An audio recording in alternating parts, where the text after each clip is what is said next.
Hello everyone, welcome to today's session. So today what we are going to do is, today we are going to start chapter 2, that is General Auditing Principles and Auditor's Responsibility.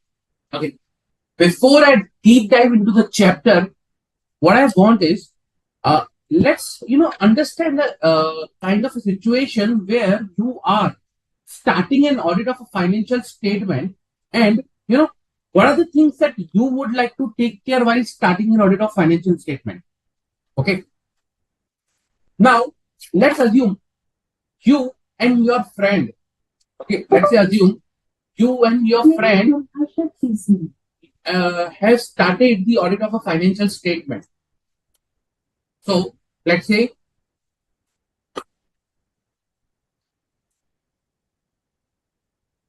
you have recently cleared the CA exam. Okay, let's say you are here. Okay, recently cleared the CA exam. Now you are a CA, statutory auditor. Okay, now company has approached you for the audit. So they have appointed you as a statutory auditor, which is a company XYZ Limited, who has approached you to be a statutory auditor, and you said, yes, okay, I'm ready to be a statutory auditor. Now what? You said yes, you agreed to the fees and everything. You want to start the audit. So the question comes is, how will you start the audit? Simple. What you will do? How will you start the audit? That's a simple question I have. Ask this question from yourself. Okay, I have accepted the client's audit request. I have said, okay, fine, I will be your statutory auditor. You signed the engagement letter. Now what? Now what will you do? Come on, guys. Think. Okay. Now what will you do? What will be your next steps with respect to this?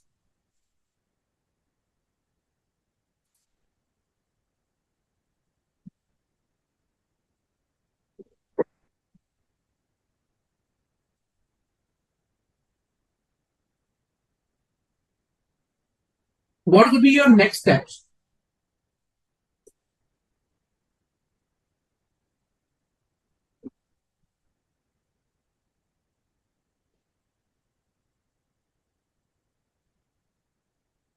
Come on, guys, quickly.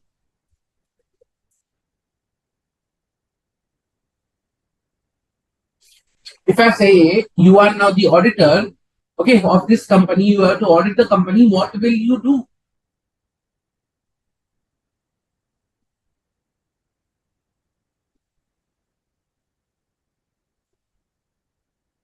Good, Yokta.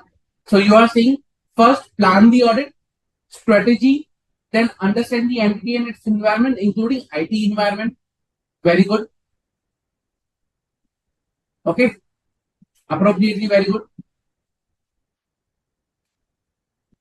So I'll break down this into 3 steps. You said first plan the audit.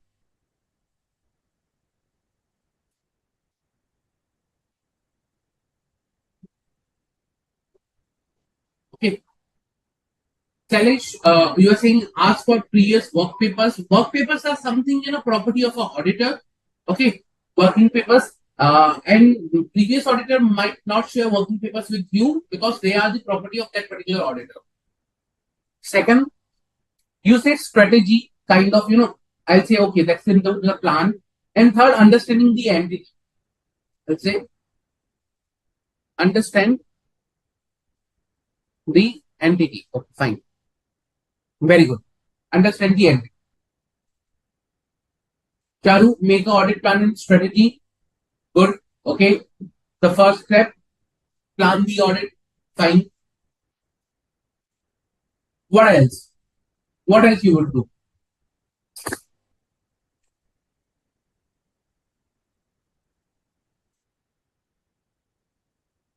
Come on, guys, pretty easy. Like you have to start the audit. Now just start the audit. What? How will you start the audit? That's the question.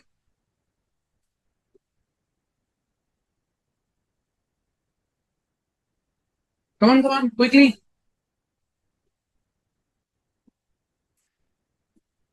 This is practical scenario.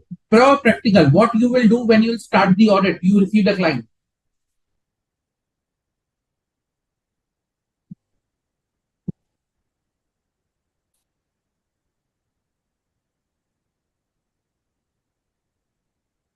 Come on,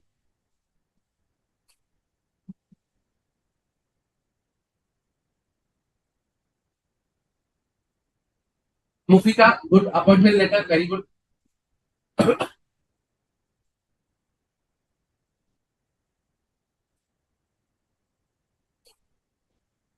So, uh,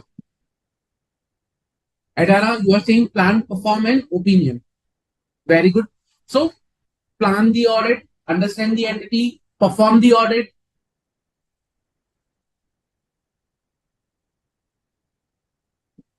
as per the plan, and finally it will be report. Okay, the opinion and the conclusion. Good, Geeta. Previous year financial reports. Very good. So when I say plan the audits, okay, some of you said I will obtain my previous year financial year uh, reports. Some of you said we need previous year working papers. Some of you are saying visit the client. Good, Shruti. Like you said, visit the client. Vanchika, select and dedicate performance to the engagement team. Kind of, resource planning, you are saying, okay.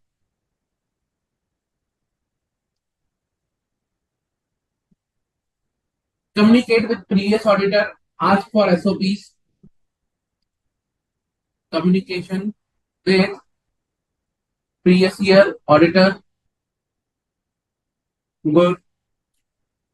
Now, when I say all these area, all these, previous year auditor, previous year reports, previous year working papers, visit the client, resource planning, communication with previous year auditor. These are the items which auditor has to do while planning the audit. That is for sure. But there are some responsibilities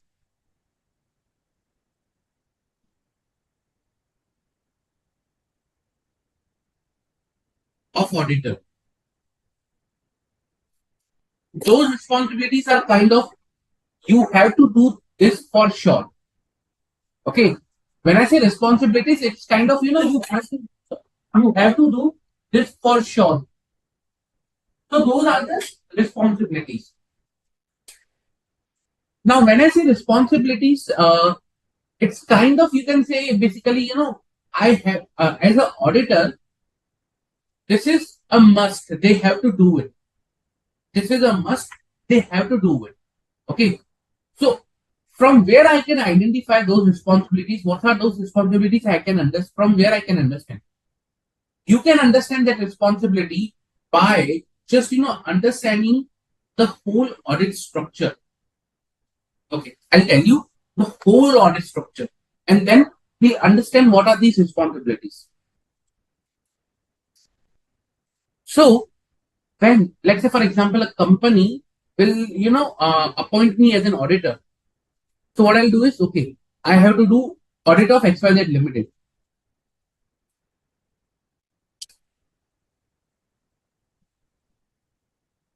Okay, first of all, I'll ask the client, okay, tell me, I want to start the audit. What amount of fees? What are the terms of engagement, and what you will provide me, and what you agree upon? Okay, so I'll ask him terms of audit and fees. He said, okay, I'll give you a good amount of fees that is there in the market, and based on that, you have to start the audit. It's fine, very good. I accepted the terms and conditions.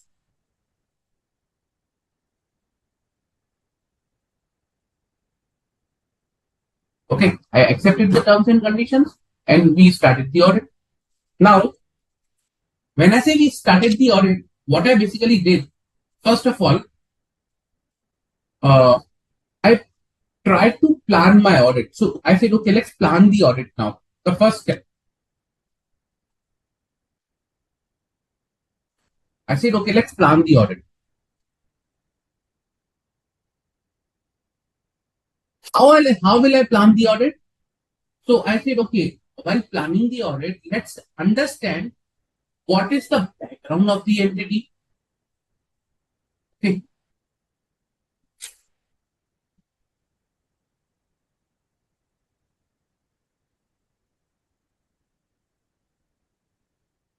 When I say background, I say like, okay, what kind of business it is.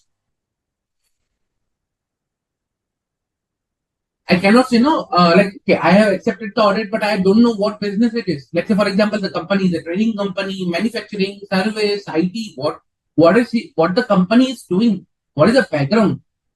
Who are the key managerial personas of the company? Who are the board of directors of the company, etc. Like I need to understand about the entity, background of the entity. Okay. Then what I need to do is I need to understand the laws and regulations applicable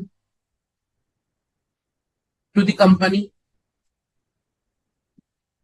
What laws and regulations are applicable? For example, if the company is an insurance company, what insurance laws are applicable to the company? If the company is a NBSE, what RBA laws are applicable to the company? If the company is normal company, then what MCA regulations, MCA laws, rules are applicable to the company? So I need to understand all these things, whether the company has a deposit or not, whether deposit rules of issued by MCA are applicable to or not. So accordingly, I need to understand what laws and regulations are applicable to the company. Okay.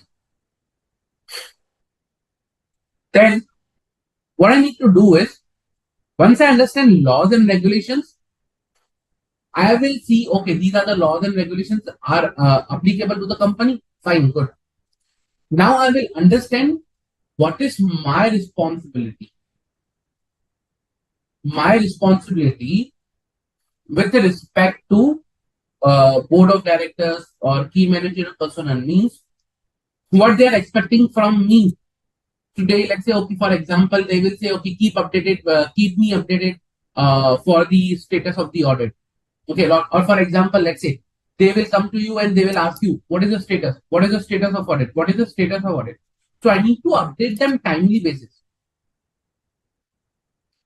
I need to update them on a timely basis. Okay, this is the status of audit. Kind of manager does. Okay, ask you the status in every other day. So that's kind of, I need to update the status or key important points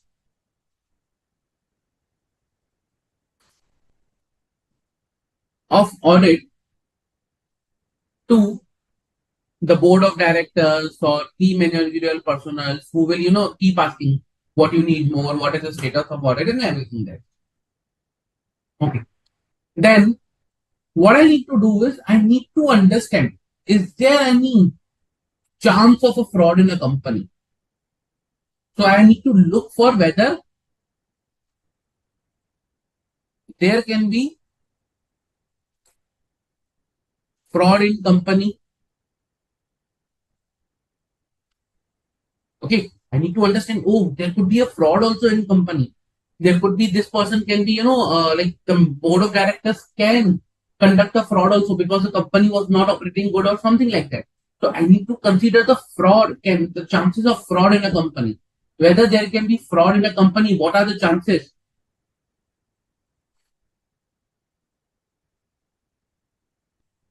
Okay, very good. Now, now what? Now I need to, after doing all this thing, after doing all this thing, I need to understand, okay, what is the major numbers of the company? Like, for example, what is the revenue? What is the cost?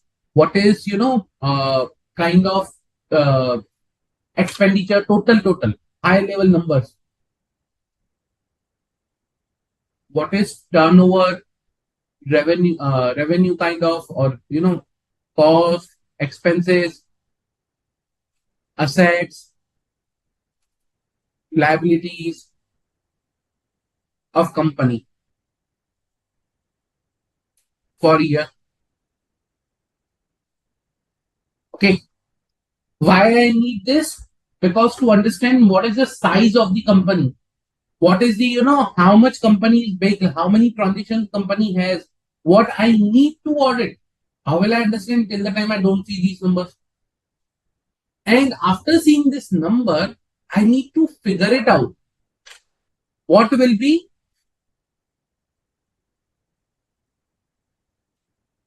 important area to look? Okay, based on amounts. Kind of, I can say, okay, this is a small amount, this is very small. So let's say company has a turnover of 100 crores. Okay, and in front of that, there is an expenditure of only 10,000 during the whole year. I could say this is a small amount. I am not focused as of now. I'll focus on the bigger amounts, bigger numbers.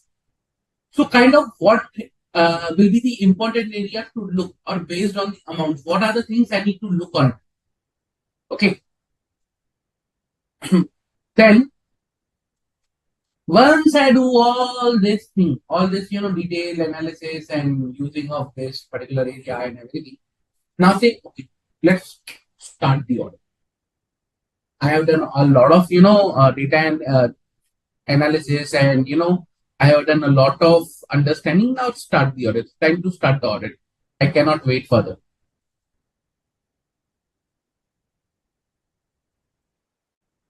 So I said, okay, let's start the audit.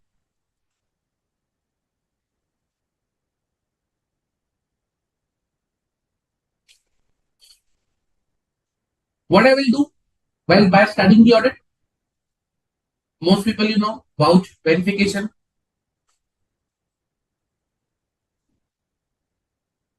vouch the transactions,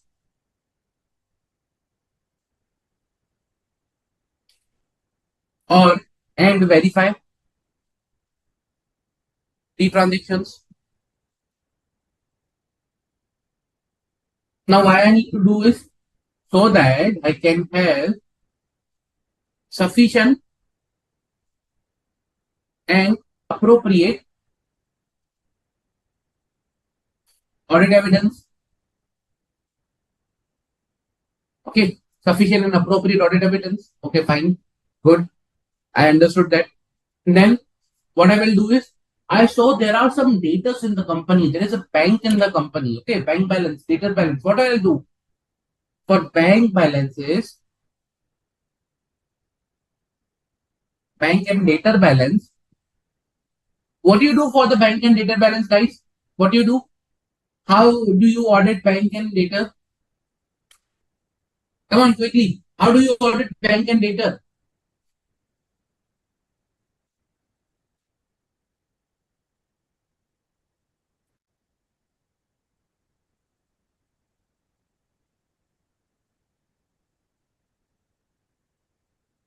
How do you audit bank and data?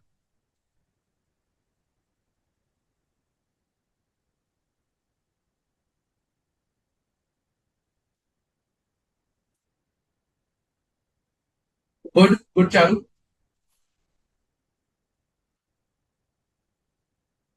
Good, Salish.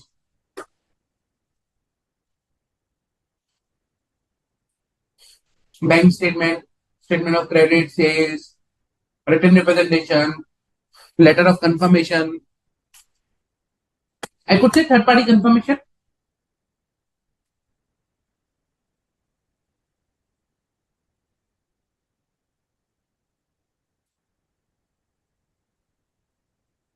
Third party confirmation. Okay. Confirmation basically. Okay. Fine. Then what? Then there will be other items like inventory. I need to for that do a physical count. There are the litigations in the company. For that, I also need to do the audit. Okay. The important part in the audit that I need to do is what is checking opening balances. I'll check opening balance, whether the opening balance has been carried forward appropriately or not. So I'll audit opening balances from where you will check opening balance from previous year reports.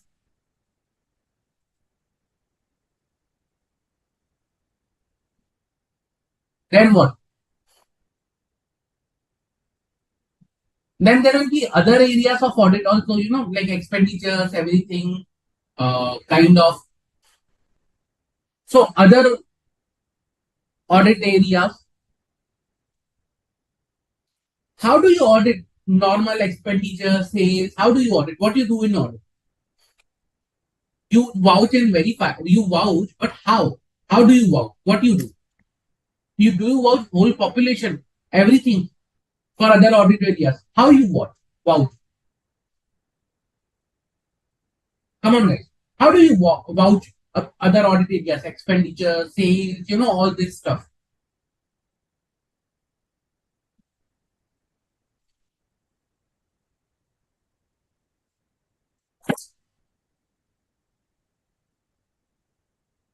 You vouch bills, correct. But do you vouch all bills? Huh, Geeta? Let's say, for example, you said you vouch bills, but will you vouch all the bills? Would you?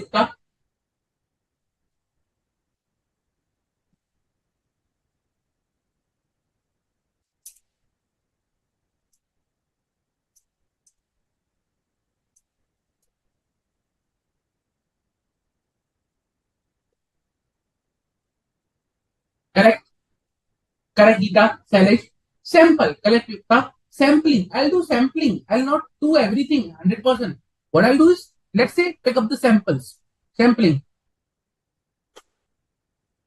Okay. I'll go for sampling. That's good.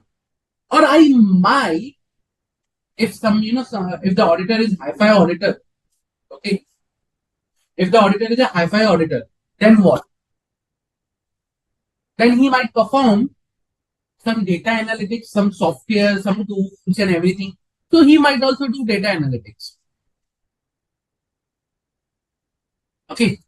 Some software, tools and whatsoever. Analytical procedures kind of. Okay, fine. Then uh, other than sampling, there will be, some provisions that were made by the company.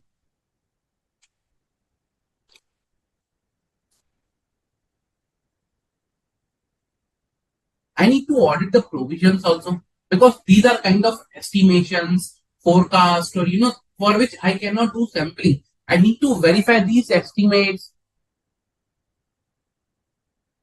forecast, kind of thing, by checking the calculations. So I'll audit the calculations, how you are calculated.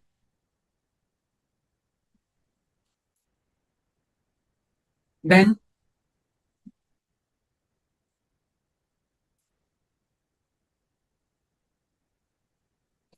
one of my friend was there. Okay, he told me that this company, this company deals a lot with a company where the director is interested. Understand? Okay. Means this company deals with another company which is a related party. So there are lot many related party transactions in this company. I said, okay, I need to see about the related party transaction. I need to understand related party transaction. So I said, I will look into related party transaction then.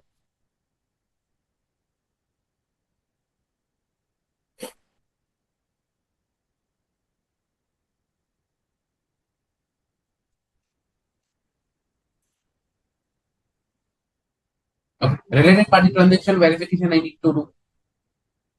Then, so I need to understand related party transactions.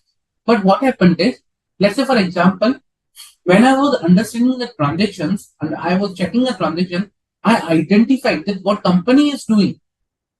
What company is doing is making sales in the month of March and returning back in the month of April. Doing a lot of sales in the month of March and then booking sales return in the month of April.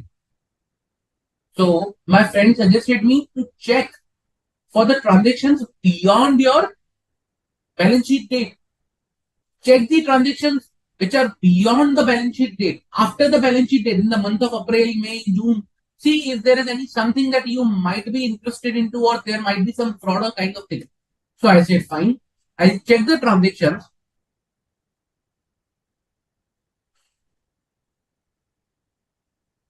beyond balance sheet date so that I can understand if there is some scenario like, they are booking sales in month of March and return in month of April. Okay. And along with that, I will take written representations from everyone. Okay. From management. Please provide me your written representations for, a lot of things.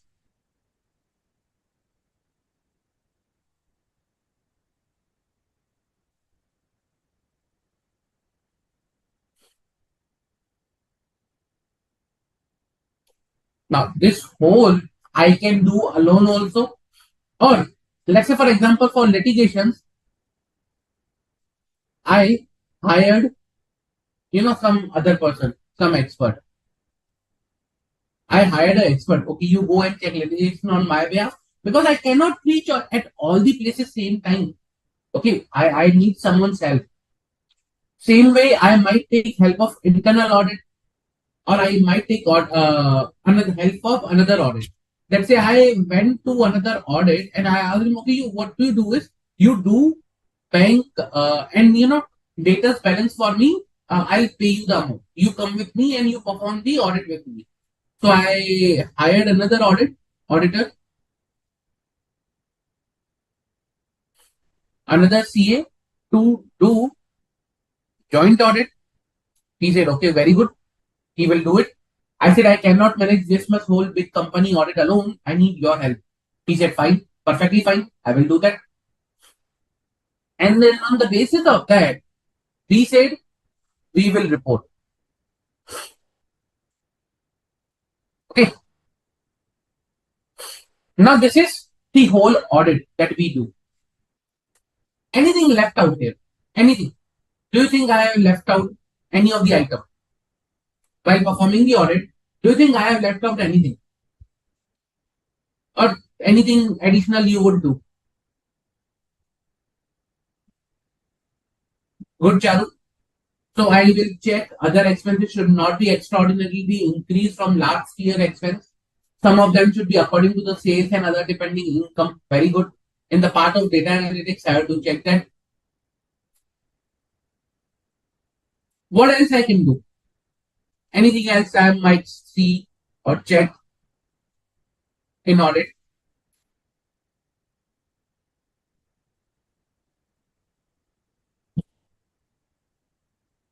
Data staging.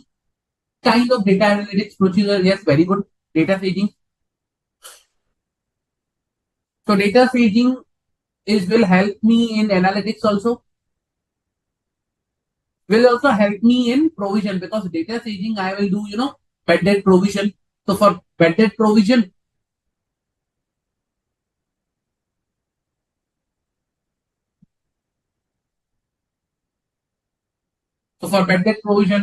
I need to see data staging. Very good. What else?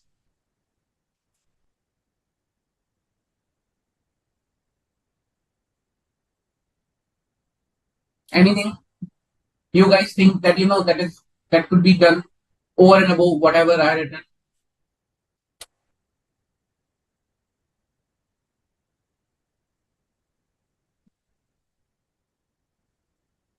Come on, guys. Anything you think that could be done here?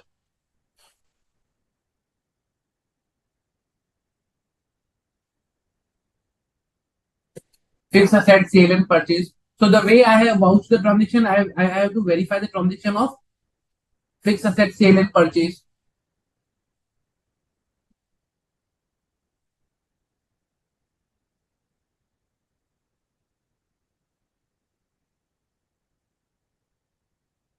What else? What do you think else could be, there I should see?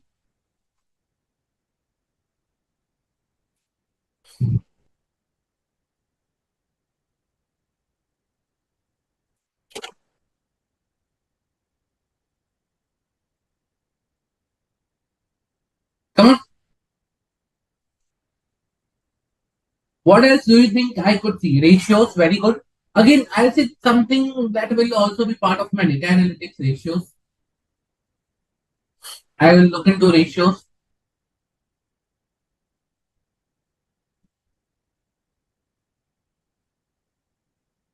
Data staging ratios. What else?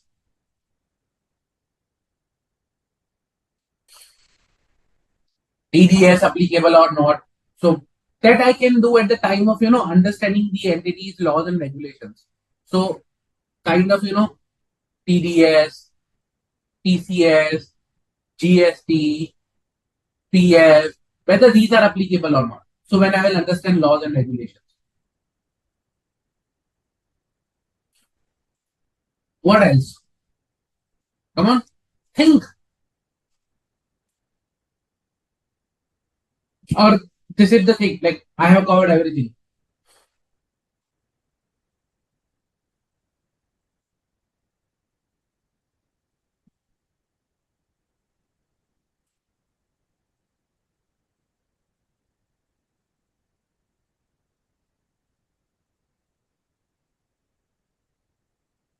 Any share buyback, compliance with the provisions of laws, taking minutes of the meeting of board of directors, KMPs.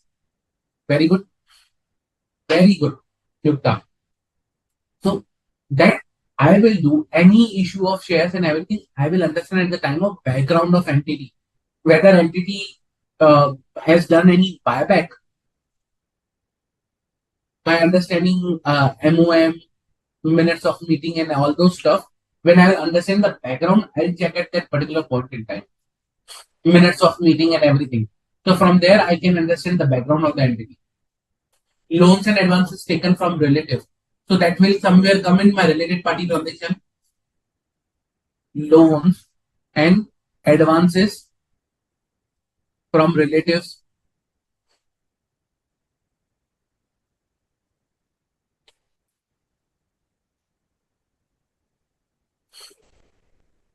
Good, Geeta.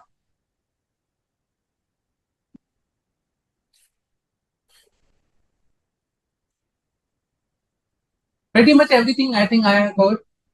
Okay. Pretty much everything that has been covered. Now tell me one thing. Don't you think that it would be much better if I have a comprehensive list, uh, you know, kind of thing to guide me what things I have to cover? Do you think it should be very good for me or for anyone if you have a comprehensive list?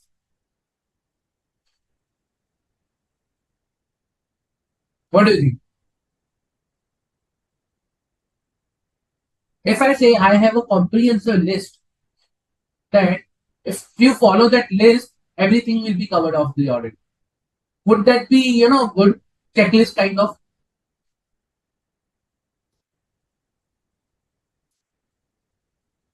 What do you say? Would such kind of list help you in performing the audit? Yes, it's more beneficial. Checklist should be there to assist her to subordinate. Good, very good. Okay, kind of checklist, kind of sort of things which covers all the areas. And trust me, you already have a ready-made checklist with yourself. Kind of a checklist, I'll not say checklist, but kind of the what you have to do is already present. What you have to do in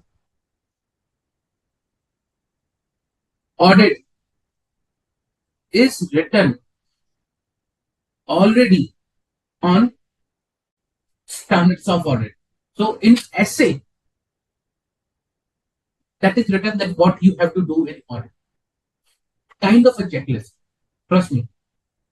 The moment you will stop seeing those as a standard but as a guiding path for you, it will be very easy. People think it's a standard. I need to learn the test. I need to learn the number. No, it's not required. Understand why those standards are there. That's a guiding for you that how to conduct an audit.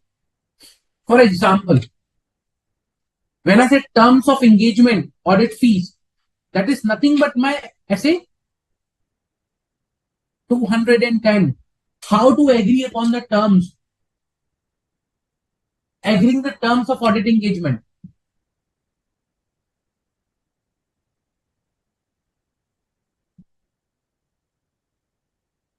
What things you need to take care while agreeing the terms, what you should not forget, and everything. When you accept the terms, same. Agreeing the terms, how you need to accept the terms.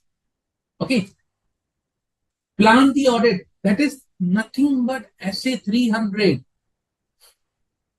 Planning and audit of financial statement.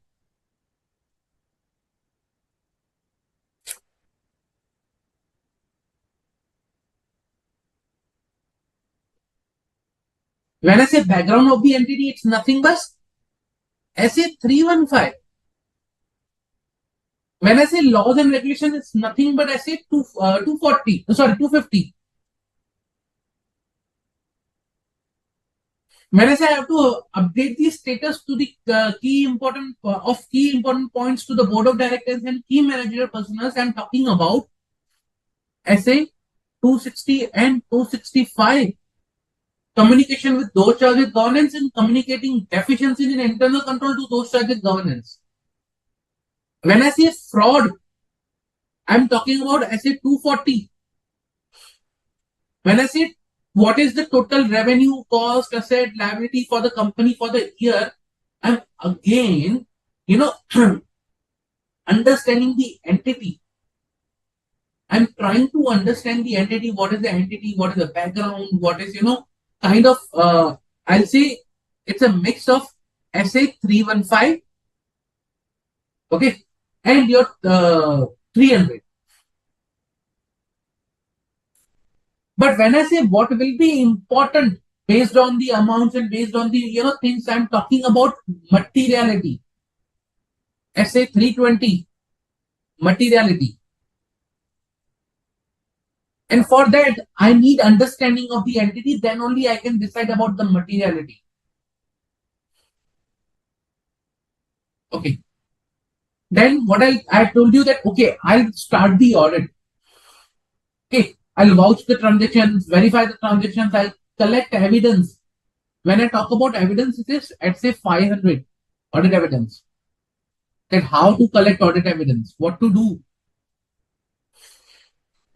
When I talk about these specific areas, I'm talking about SA 501. Okay. SA 501. Audit evidence specific consideration for selected items.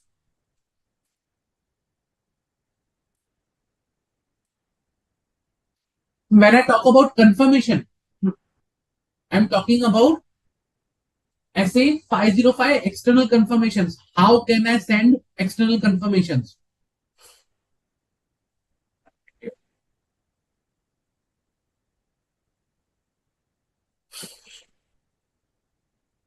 When I talk about opening balance, I'm talking about again SA 510 that you need to check opening balances.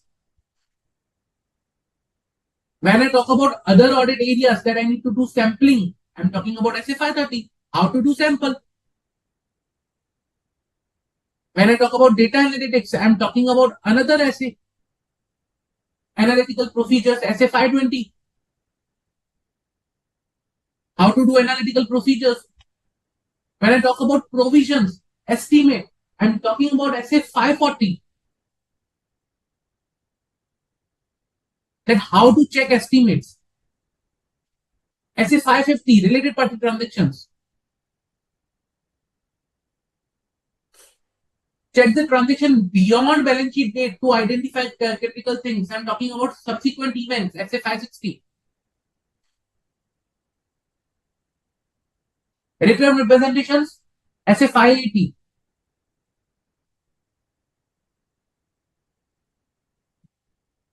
When I said I'll ask my friend or I'll hire another auditor, I'm talking about SA 299 and SA 600. When I said I will hire expert, I'm talking about SA 620.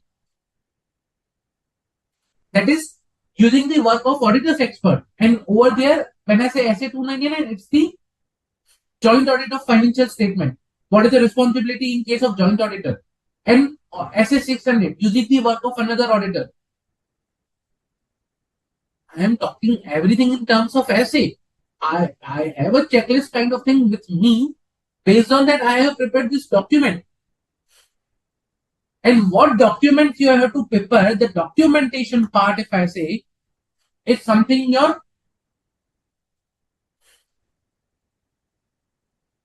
documentation that have to be prepared in an audit is coming from SA 230, whatever I am preparing here. And that document should be quality document. Okay.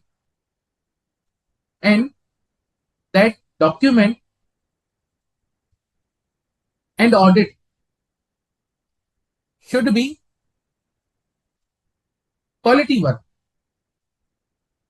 For that, we have already seen SA 220, quality control.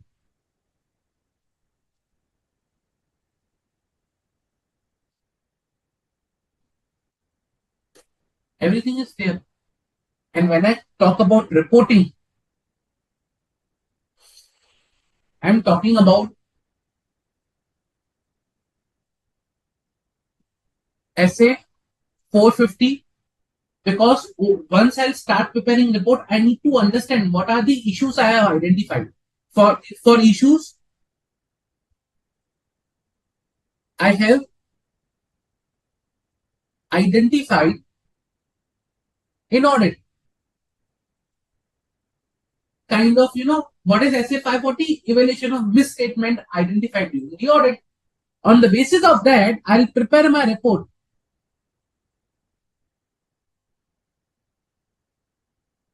That report could be your clean report,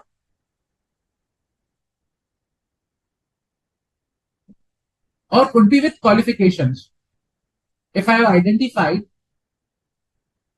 issues, so it will have qualifications. When I say clean report, SA 700. When I say qualifications, I say SA 705, modified opinion. Over and above this, I have few more things with respect to the report that I need to see, that is SA 701, communicating key audit matters, 706, emphasis of matter or other matter paragraph, 710, comparative informations, and 720 with other information. So these are the reporting related standards, checklist, what you should be there. And this is the audit. Audit with the auditing standards. That's it.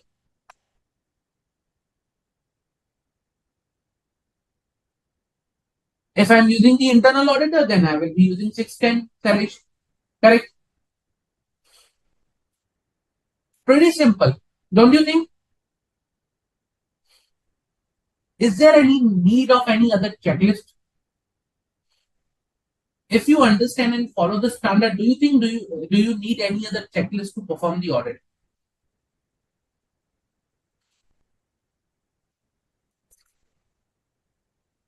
What do you think, guys?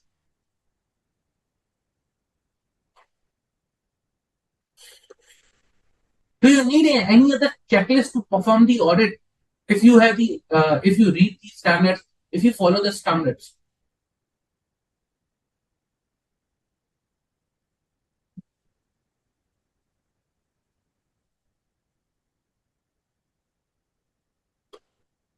So whatever you have to do is there already written in the standards.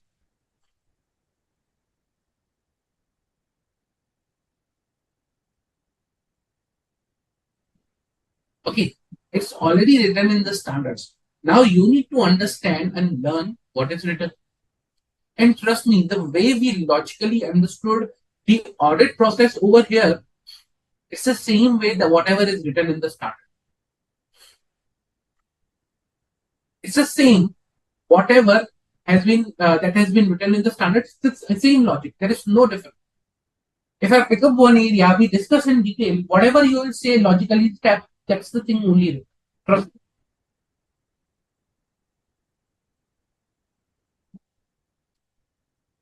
Now the question comes is very good question. How to keep all the standards in mind at the same time? How to keep all the standards in mind at the same time? See, if you want to learn standards, if you want to remember standards, do not learn standards. Learn how to do audit. Why standards are necessary. What you do in audit. If I learn what I need to do in audit, okay, I need to plan the audit, I need to understand the background of the entity, laws and regulations. Same, it's the standard you are learning. Focus on how to do the audit rather than learning the standards. The correct approach of understanding and learning the standards is by understanding what you need to do in the audit. Somewhere or other, in your where you are doing article shape or where you are, associated with, you are following these standards. Is your supervisor is asking you to check the bills. Okay, you are already doing audit. You are collecting audit evidence. Okay, I am fine. I don't have a query in this bill. I have made a tick mark, green tick mark. That is fine. You are already collecting audit evidence. If you are sending bank confirmations, you are checking bank statement, you are already following SA 505. If you are checking expenses on sample basis, you are already performing sampling SA 530. Random sampling. So there are multiple methods given. Random sampling, stratified sampling. So whatsoever you are doing, the way you are picking up the samples, it's there. Ratios. If you check GP ratio, NP ratio compared to the last year, if you check, key ratios, you are doing analytical procedures. When you check opening balance, you are already following SA 510. So already you are, when you check whether the company, TDS or TCS is applicable or not, whether the GST is applicable to your client or not, you are checking SA 520. You are following SA 520. Laws and regulations applicable to the company or the organization or the entity itself.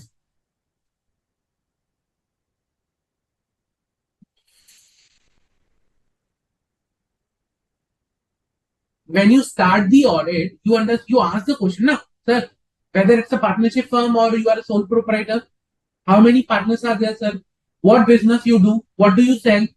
These basic questions you ask from a client, you are doing nothing other than, understanding the background of the entity, understanding the entity and its environment.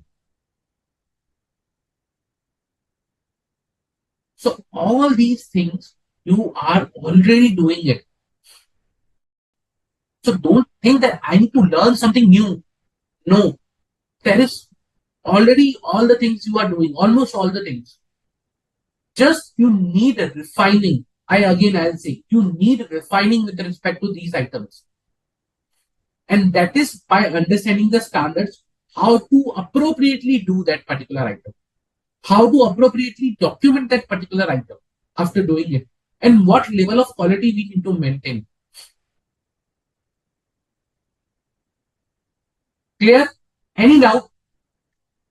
I hope you understand the process of audit and learning these standards. Don't focus on these standards.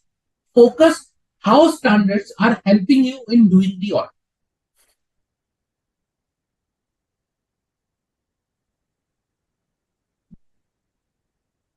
Any questions, guys? Any question? Anything you would like to ask with respect to learning, understanding how to remember the standards, or anything with respect to that? before I start today's topic?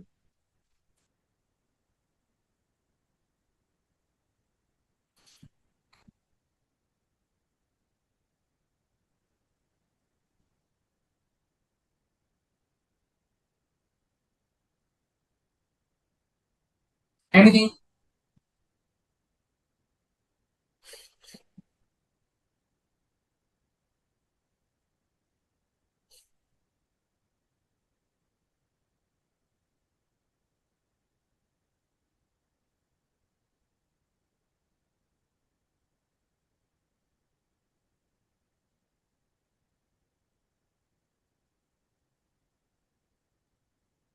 No? No questions? Everything is good? Okay.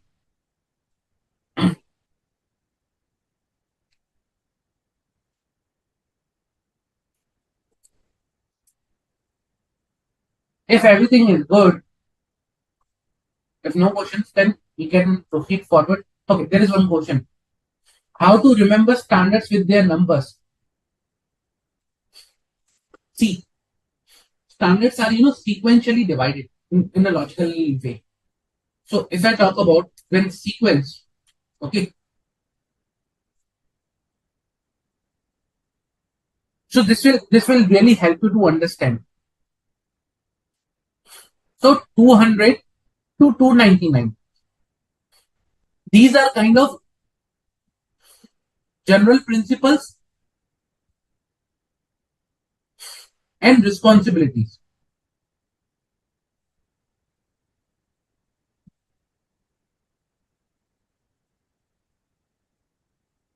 Okay, general principles and responsibilities uh, of auditor, of auditor or during the audit.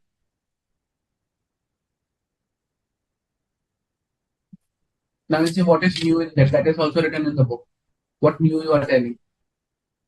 So when I say general principles and responsibilities of the auditor, what I mean by that means when I say responsibilities of the auditor, understand responsibility with respect to understanding kind of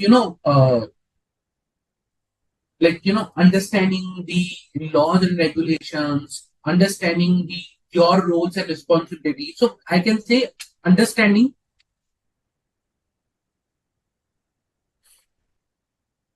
roles and responsibilities of auditor. What is the responsibility of auditor with respect to an audit? What is the responsibility of auditor with respect to an audit? That is something roles and responsibility of auditor. Now, if you see the standard, name of the standard, okay, itself, let's say for example, SA 240, the auditor's responsibility, okay, SA 250, considering laws and regulations, SA 299, which talks about responsibility in case of a joint audit. So they are part of 200 series, responsibilities. So responsibility regarding fraud, laws and regulations, okay, communication with management, then documentation. What is your responsibility with respect to documentation? Your responsibility with respect to joint audits. If you are one of the auditor, then what is your responsibility in case of a joint audit? Joint auditor's responsibility, kind of. Okay. So when I say understanding roles and responsibility of auditor with respect to these areas, that will fall under 200 to 299 series.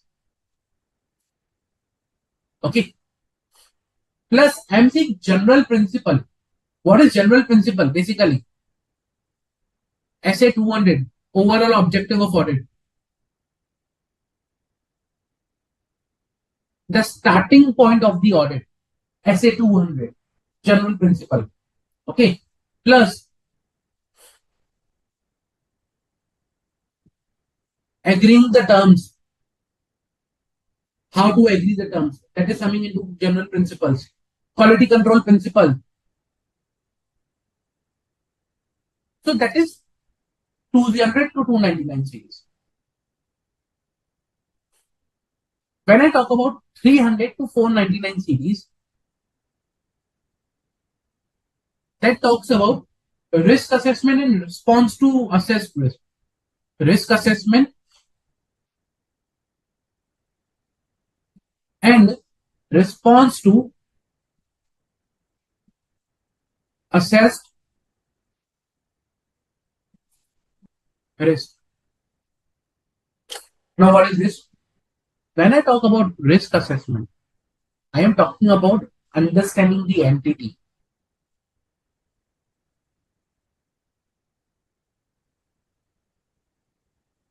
Okay. And when I'm saying a response to the assessed risk, after understanding the entity, I'm talking about preparing plan for the audit.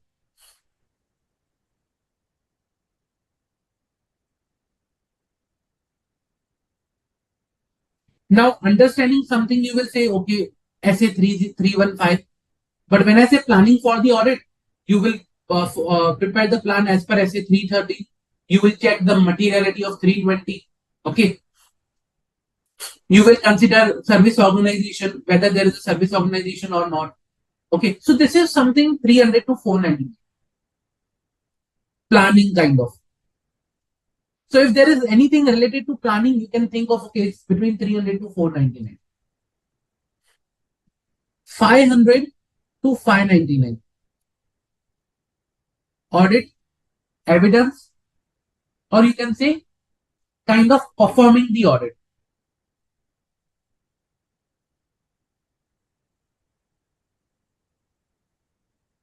So when I say confirmations, how to audit through confirmation, sampling. When I talk about, opening balance, related party transactions,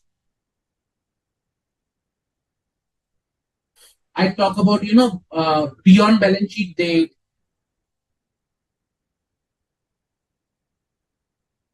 ratios to perform the audit. Okay. Then provisions, how to audit provisions. So all these areas basically are kind of, under 5 to 500, 5 MB. And you have a 700 to 799 with respect to reporting. Anything with respect to the reporting and conclusion is coming to 700 and 799.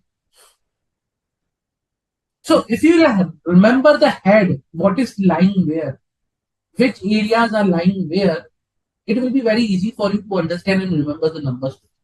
For example, okay, now I know audit sampling. Sampling we do. I understand the standard and I remember the standard, but I don't remember the number of audit sampling. What should I do? Simple. At least you know now it is related to the auditing, doing audit, performing the audit. So it will be somewhere between 500 to 599. Okay. But what within the 500 to 599, that I don't know. Now, for that portion also, I will guide you throughout these comparison how to remember the number. Okay. I'll provide you some tips and tricks kind of thing to remember the number. But basically, you will understand, okay, this standard is in this range. This is somewhere it is lying. Okay. So by that way, you can easily remember the number. Okay. So this is the approach you can follow to remember the numbers by understanding where the standard is. And number two, by practicing the questions. The more the question you will practice, the easily remember the number you will remember on your tongue, basically, kind of.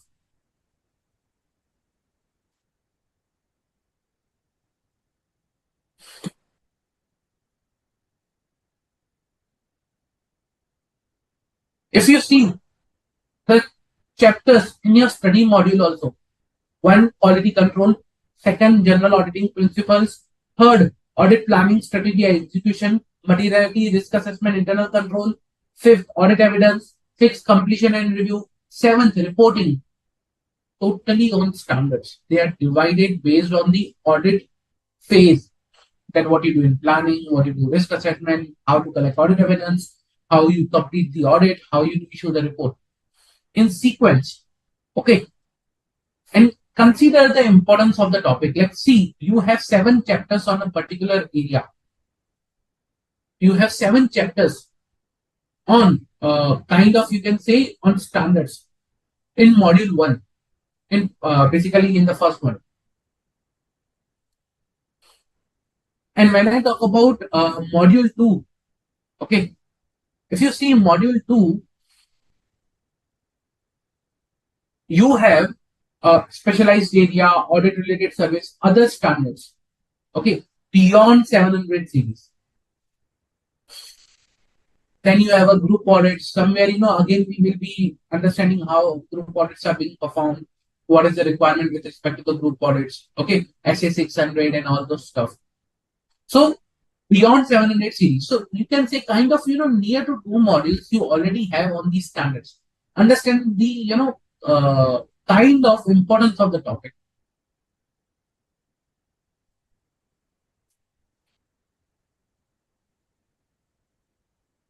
Okay. So trust me, practice and understand logically will give you a good upper hand on these 2 modules, on all the chapters of these 2 modules.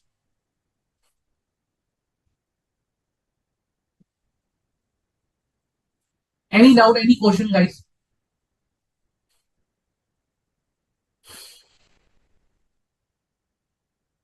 Charu, you can post your question now. Let me, meanwhile have the question.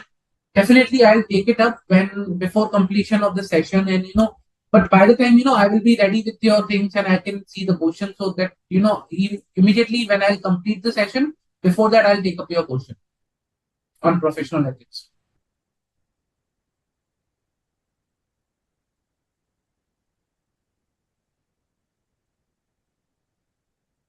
Anything else? Any doubt? Any question, guys?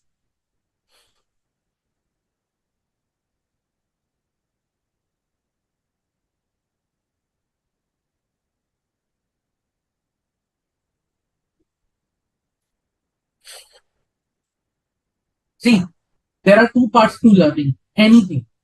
Number one, understanding what to learn, and second, understanding how to learn.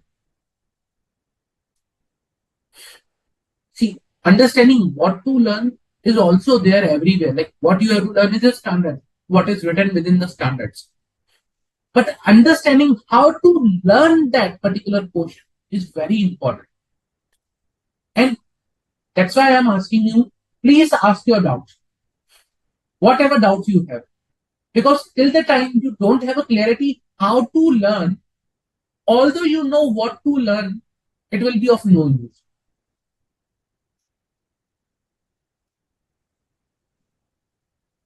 For example, mathematics. How do you learn mathematics? By solving the questions, practical questions, by solving so many sums. In FR also, you learn by weighing of solving by sums. So each and every subject has a way to learn. And how to learn, that's the thing you need to understand here.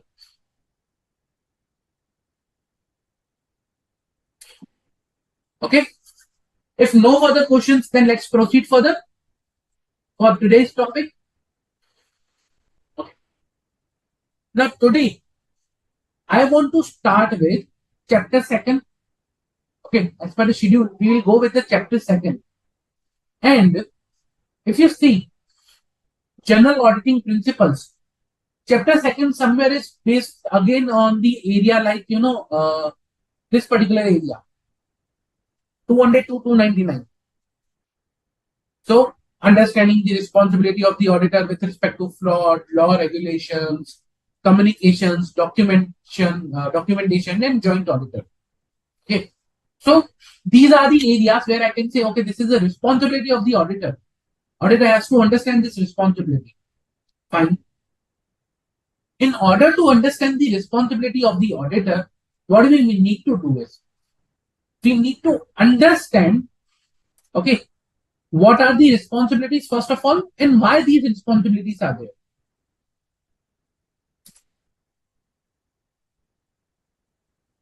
So what are the responsibilities and why these responsibilities? If you understand these two things, you will be able to understand the whole particular standard that we are learning.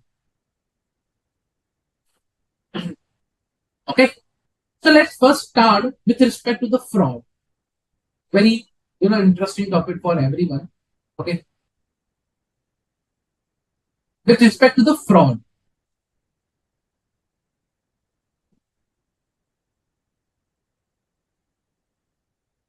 Now, let me write it down.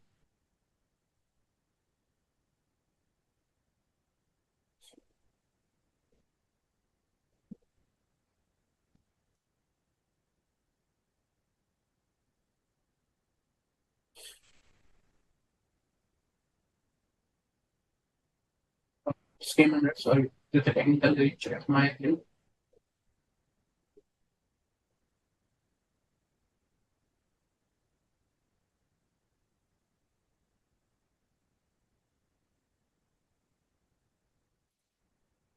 Systems in there. Sorry. Okay. Okay. Yeah. So we are starting with SA240. Okay.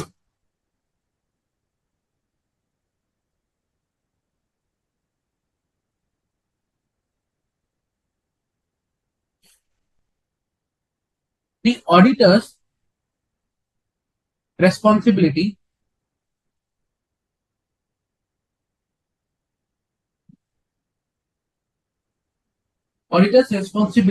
relating to fraud in an audit of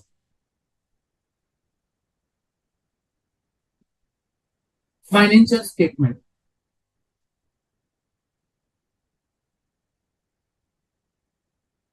Okay. We need to understand what is the responsibility of an auditor with respect to the fraud. Now you tell me what could be the responsibility of the auditor. When I say fraud and audit, what is the responsibility of the auditor with respect to the fraud in an audit? Okay. You will tell me. What do you think with respect to the fraud, your responsibility as an auditor is by doing the audit? Are you required to identify all the frauds? Are you doing audit to identify the fraud? So what is your responsibility with respect to the fraud?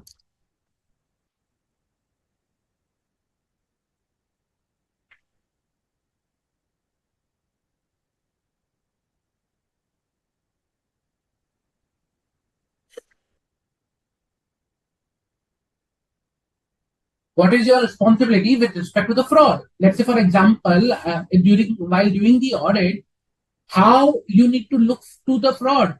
Are you doing audit to identify the fraud?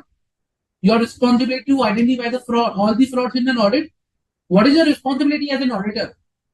That we need to understand. What do you think your responsibility is as an auditor? Salish, very good. To find it and report it. What else?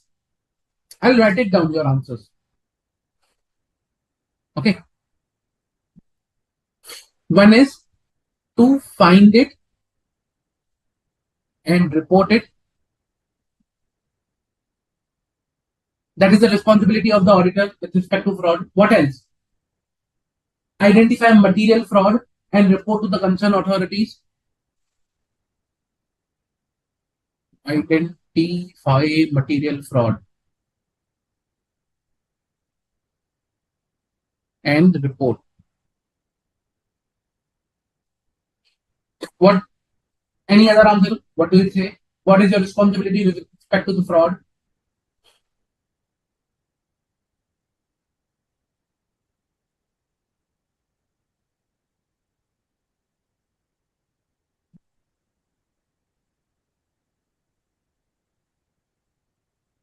What do you think is the responsibility, your auditor's responsibility with respect to fraud?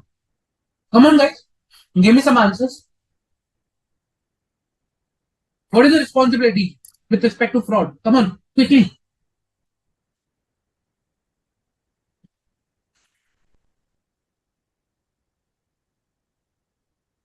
While doing the audit, What do you think auditors have, or what responsibility auditor has with respect to fraud? I will see two answers. One from Salesh, one from Charu. Very good.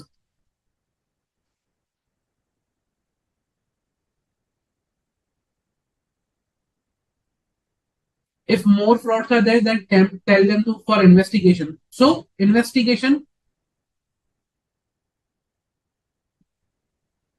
of frauds, kind of, if I have summarized, investigation of frauds. Try to resolve. Okay, try to resolve frauds.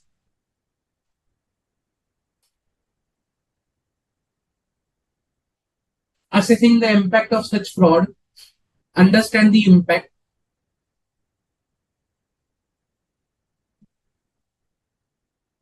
of fraud.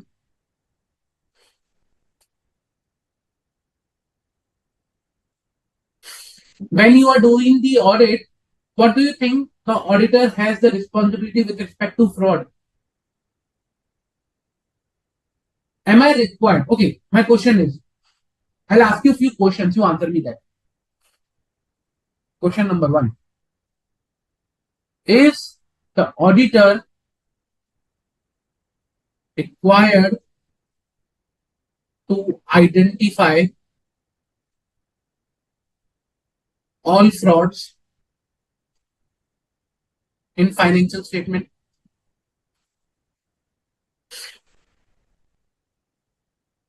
Answer this question. Is the auditor required to identify all frauds in financial statement? Yes, no. Simple. And third option, don't know. Can't say. But do not exercise third option.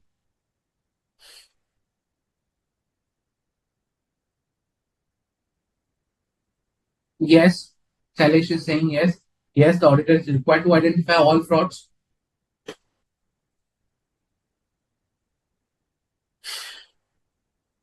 Good, Vanshika. Very good.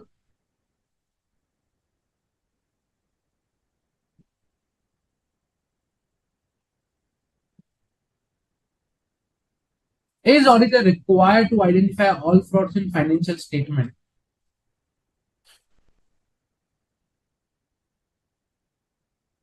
Second question, is auditor performing audit to identify frauds?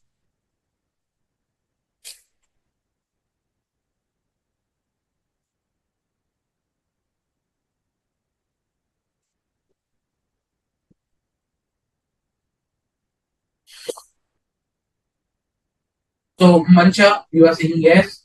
Auditor is required to identify all frauds in financial statement.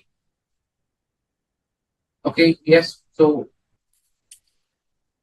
Salesh and Mancha. So, I have two for yes, zero for no.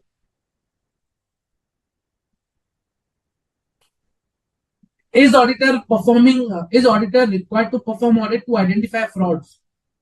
So, okay, I'll remove this one. This duplication. We'll focus on first one as of now. The second one. Anyone else?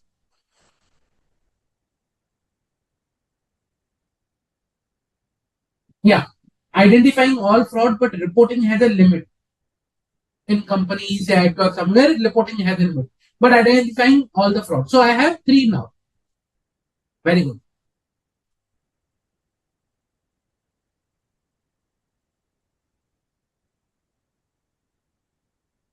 Three.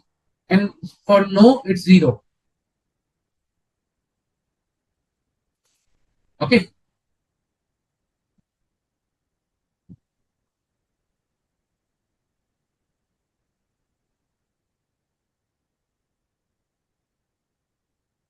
Okay. Yes, as his opinion is based on identifying frauds and impact. Kind of yes. Again, I'll take it as a four here. Okay. Vanchika. Very good, Geeta. Okay. Now the question comes is why we are doing the audit. Are we doing the audit to identify frauds? Okay, from here, my question comes, why we are doing audit? Are we doing audit to identify frauds? And if you say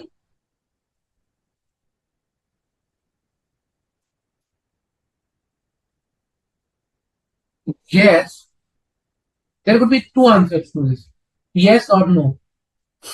If I say yes, why we are doing audit?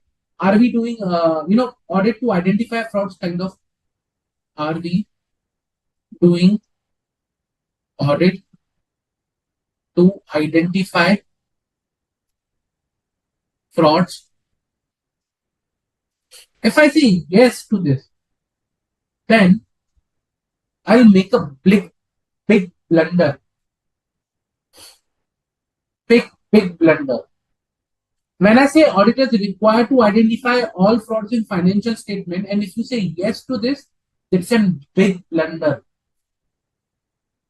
When I say auditors, these all are auditors' responsibility.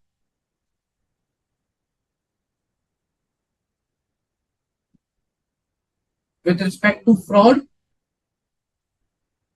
again I'll say big blunder. And the reason, understand why. Because I am not doing audit to identify frauds. No. If I have to do an audit to identify fraud, that will be forensic accounting fraud investigation, not the audit. When I say I'm doing audit, I'm doing audit in order to provide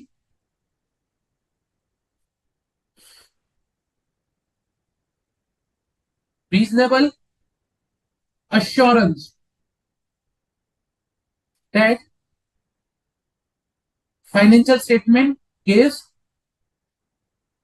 true and fair view or numbers. So basically, I'm saying this is the financial statement. The numbers in this financial statement are appropriate, true and fair view. Gives a true and fair. I'm giving reasonable assurance. I am not here to identify fraud in these items.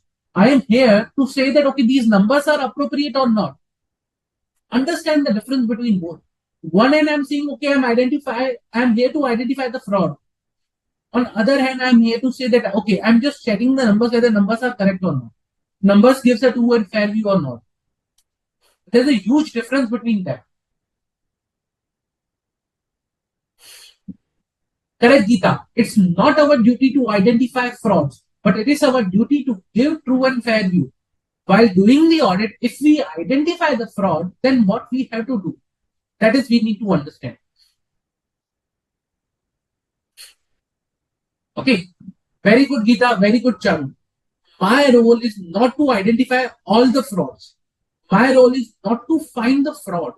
I'm not a fraud investigator. I am the auditor. There is a difference between both. Okay. And that is where we need to understand what is the auditor's responsibility with respect to the fraud. That's why this standard is here. So, if I say responsibility, prime responsibility to identify the fraud, okay, prime, first, or whatever you want to say, responsibility of prevention and detection of fraud, whose responsibility is? It is the responsibility of the management. Again, it is the responsibility of the management or those charged with governance. Primary responsibility for the prevention and detection of fraud rests with the those charged with governance or management. Okay, it's not the auditor's responsibility to detect the fraud.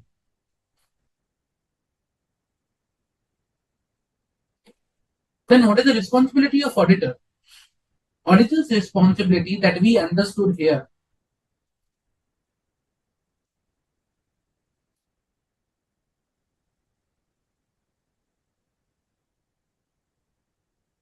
is to issue opinion wherein he is, obtaining reasonable assurance. My responsibility is obtaining reasonable assurance. Okay, in accordance with standards. Okay, that the financial statement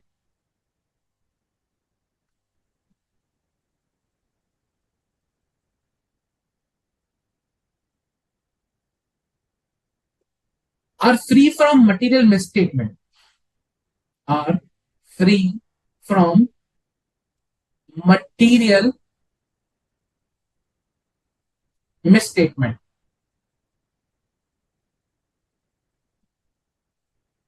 So my responsibility is to obtain reasonable assurance that the financial statement are free from material misstatement.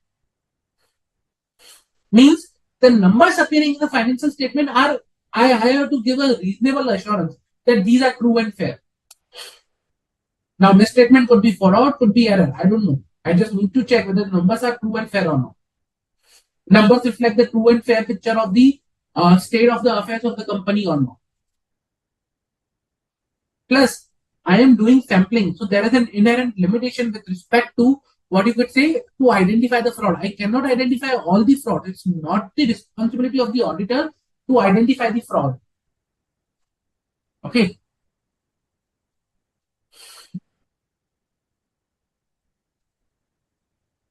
Now, there could be two type of frauds basically that we have to understand. Fraud done by the management, fraud done by the employee. Fraud done by the management is very difficult to identify because management is part of the fraud and they know how to hide it. When I talk about fraud done by the employee has to do the fraud by bypassing the policies or structure or controls that management has prepared. So employee has to do a lot of work to identify to hide the fraud because he has to hide it from management, he has to hide it from auditors. But when management does the fraud, they just need to hide it from the auditor because they know how to create the policies, how to bypass the policies. They have all the authorities. So fraud done by the management is very much difficult to identify compared to the fraud done by employees.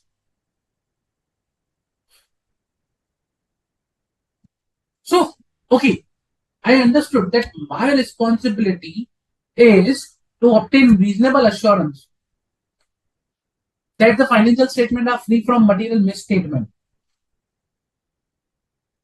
In that case, I could say, okay, I find I'll obtain the reasonable assurance. But by obtaining the reasonable assurance, there are additional responsibilities also. One additional responsibility is kind of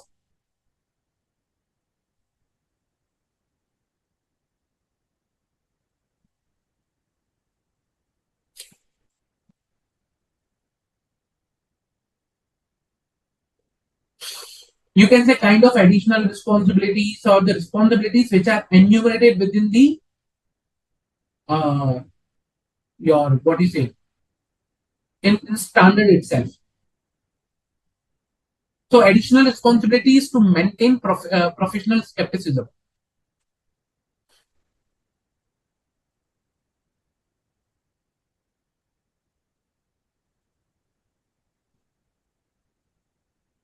When I say professional skepticism, it's kind being alert, okay, throughout the audit. So you have to be alert throughout the audit.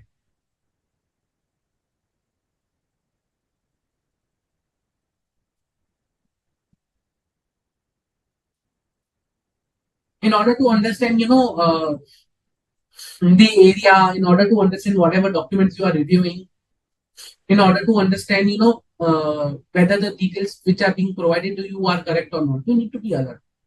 Number two, as I say, my role is not to do forensic accounting or fraud investigation. In that case, auditor has to accept documents produced as an evidence to him, unless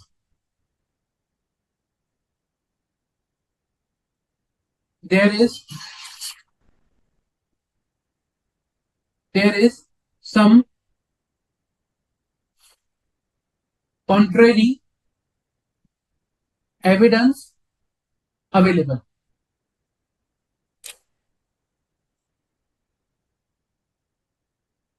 Okay, understand? Means I am not a forensic accounting guy or a fraud investigation guy so that I can question each and every document. Each and every document. No. I'll accept all the documents as in evidence. I'll accept these documents are genuine unless there is an evidence or record or anything else which is pointing towards that okay, this document is not genuine. Auditor has to accept documents produced as an evidence to him as genuine.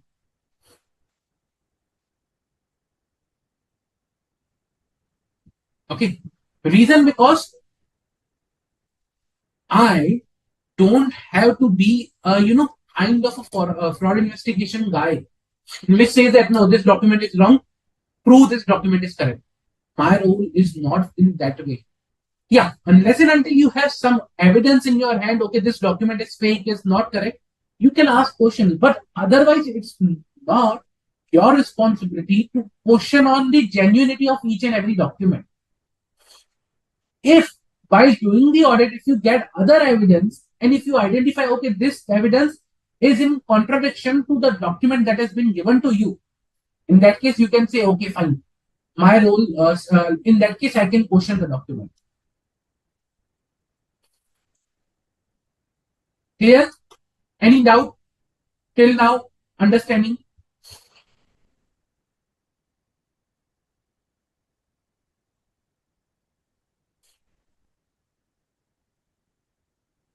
If management is doing fraud, we will understand what is our responsibility with respect to the fraud. So, Mufida, I'll come to your point that what to do when management is doing fraud.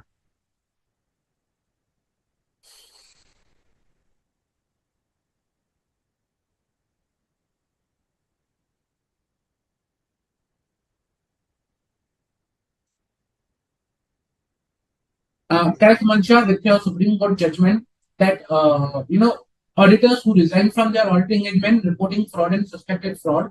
So I'll come on to that point also, how to reporting of fraud and suspected fraud, and what is the responsibility of the auditor. But that is correct, yes.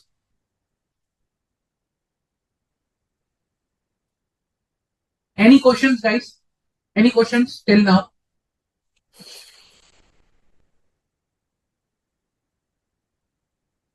No? Okay. If no further questions, let's take a quick 10-minute break. After the break, we'll gather back and continue the topic. Okay? Let's take a quick 10-minute break.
Hello everyone, welcome back. Let's continue the session. Okay, so we were discussing about auditor's responsibility with respect to fraud. Okay, now what else auditor has to do? Auditor has to, discuss.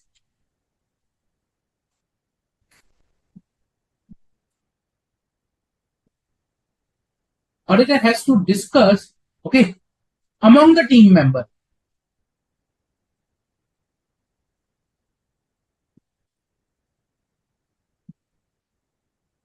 Okay, and auditor has to discuss amongst the team member. Okay, kind of where to focus more, where to emphasize more, and there could be a chance of materials misstatement due to fraud. Okay, so discuss with the team members regarding areas to focus more and where there could be chance of material misstatement, okay, due to fraud.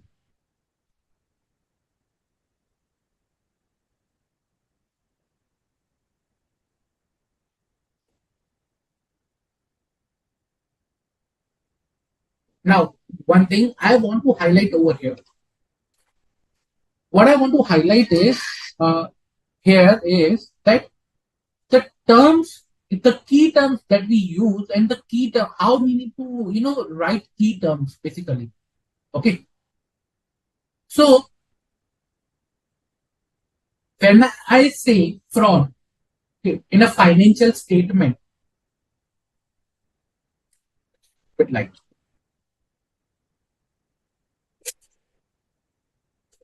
So when I say fraud in a financial statement, I don't, write as a fraud. Okay. In terms of a financial statement, instead of using fraud,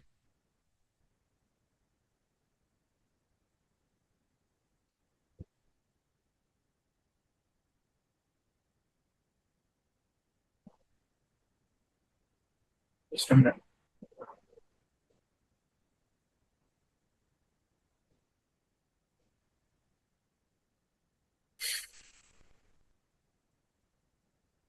Kind of you can say key terms. Okay. Instead of saying fraud or instead of saying, fraud in the financial statement, I use a term that is very important to understand. Okay.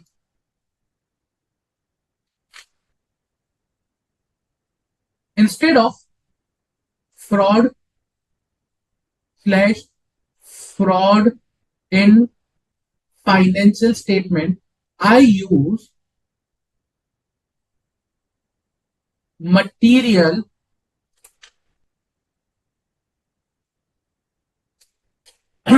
material misstatement due to fraud. Okay. Understand, these are the key terms that you need to use it. Okay, because fraud or fraud in financial statement is not a clear or you can say precise term.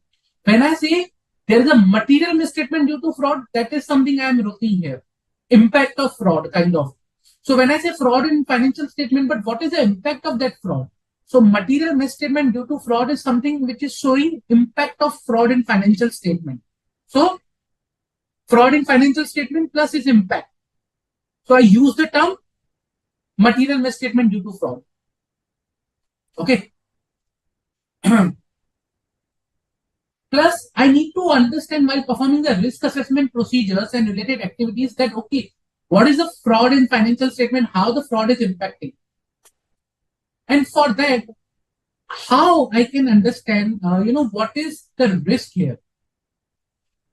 So when I say chances of fraud, when I say word chances of fraud, okay,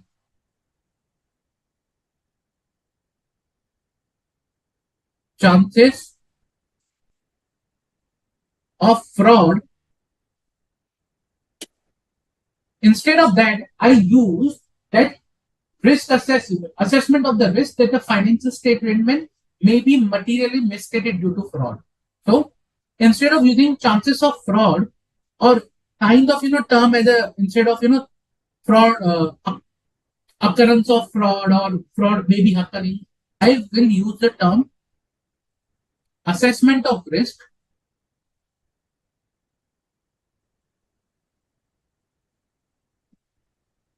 assessment of risk that the financial statements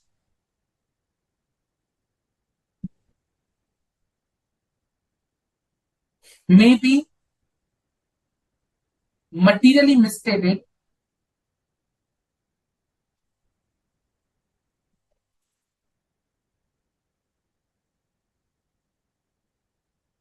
due to fraud.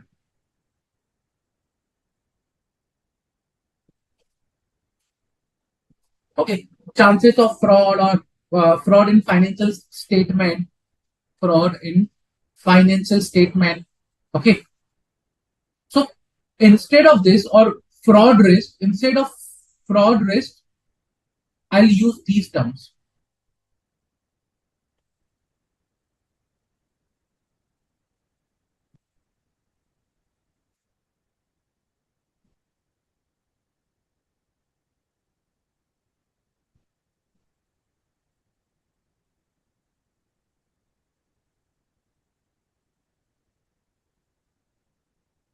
Okay, Sailesh and Charu, I have received your query and I'll just take it a while. Don't worry.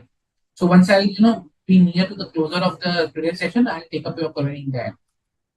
Why these key terms are important? Because we need to appropriately communicate or write whatever the exact meaning and exact term is. For example, when I say fraud or impact of fraud, no, I will say material misstatement due to fraud or error due to fraud. I will not write okay fraud error due to fraud. No, write the appropriate word material misstatement due to fraud. I will not write chances of fraud. I'll write assessment of the risk that the financial statement may be materially misstatement due to fraud, materially misstated due to fraud. So these key terms also plays an important role when you write your answer.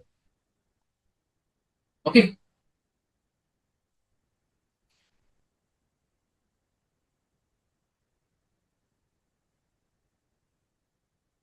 Now, as I was discussing, management, the roles and responsibilities, auditors' roles and responsibilities.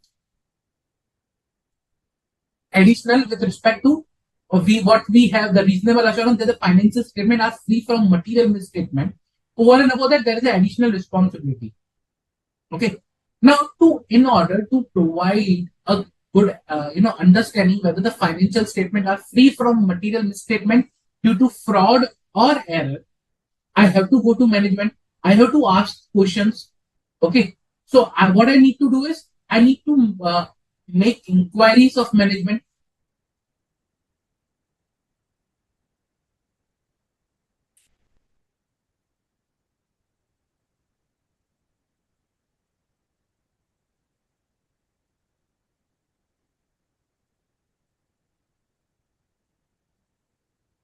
I'll make inquiries of management. Okay, tell me what you are doing. How? Okay, what I will say to management. Okay, management, your responsibility is a prime responsibility. You are responsible to detect and prevent fraud. Okay, you are responsible to identify the fraud. I am here just to issue a reasonable opinion based on the reasonable assurance. So if you are the responsible person, you have the prime responsibility, then tell me how you are assessing the risk of fraud. So how management is assessing the risk of fraud, I'll understand this. I'll ask management the question. I'll ask management, okay, is there any process in your organization or is there any process that you have set up to identify the fraud? So, management's process to identify the fraud, or instead of fraud, what I will write the key term is the risk of fraud in the entity.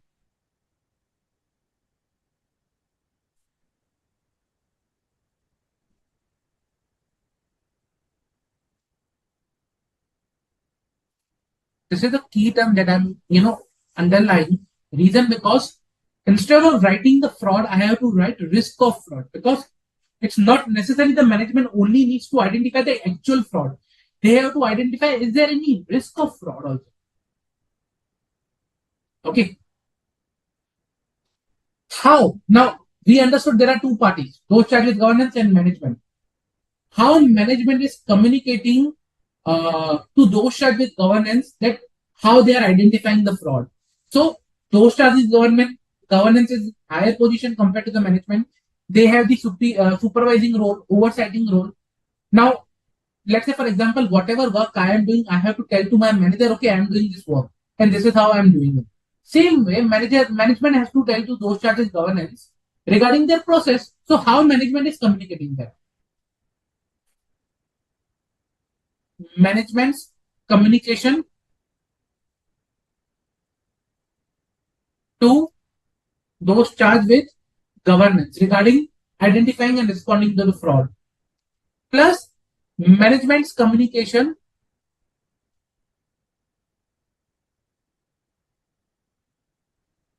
to employees. So this is something I need to understand and make inquiries that how you are doing it.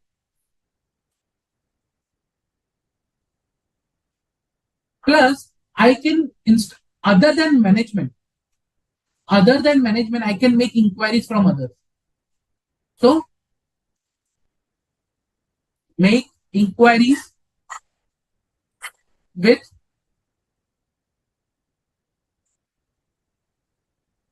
other people. Okay.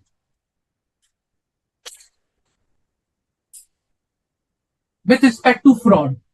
So I need to make inquiries with other people with respect to fraud.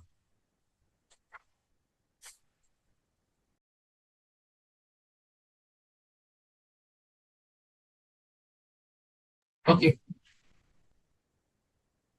And who will be those other people?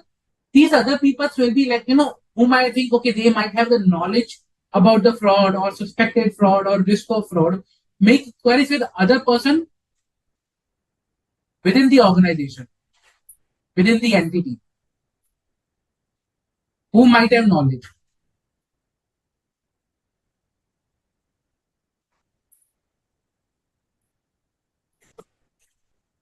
which might include internal audit team, which might include my, uh, kind of, uh, legal people within the team, legal team. Okay. So I can ask them, okay, what is your view on the fraud and everything? I can ask to those charged with governance, what is your identification of fraud, how you are identifying the fraud and everything. Okay.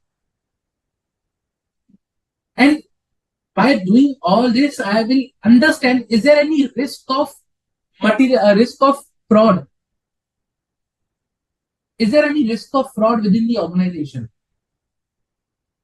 I will understand unusual items, understand and identify kind of unusual relationships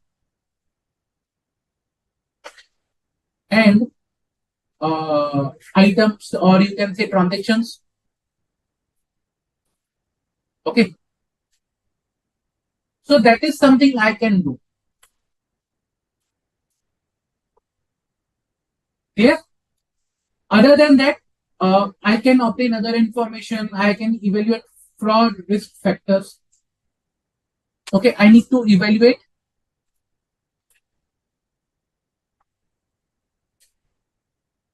information obtained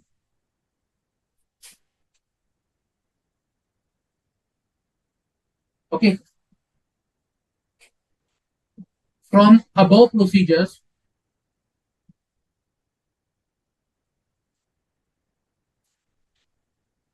to identify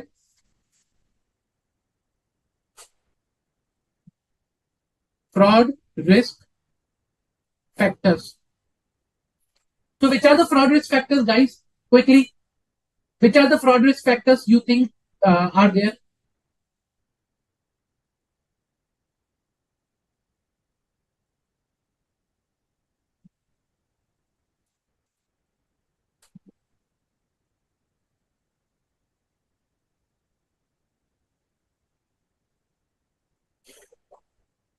Come on, guys.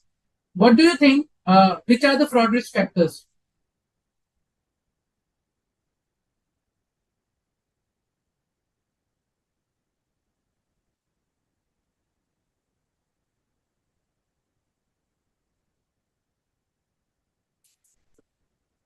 Which are the fraud risk factors do you think are there? Come on, quickly. Pretty easy. I'm asking this fraud risk factor. Sorry. Sorry.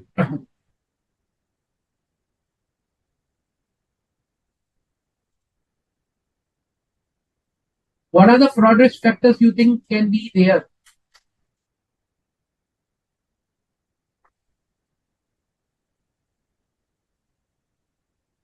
It's pretty simple. Fraud risk factors.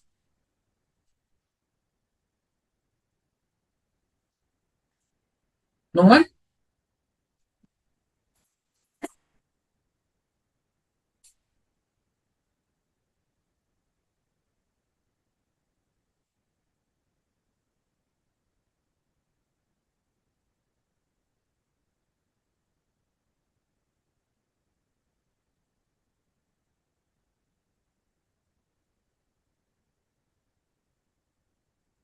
Something like fraud triangle.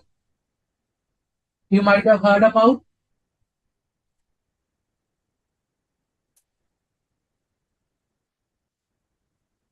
something similar. You might have already heard about fraud triangle. Yes, fraud risk factors. So there are certain fraud risk factors, incentive and pressures. For example,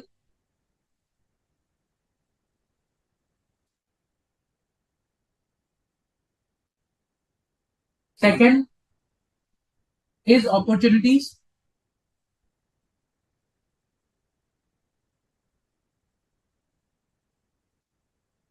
Then third is kind of a rationalization, you call it.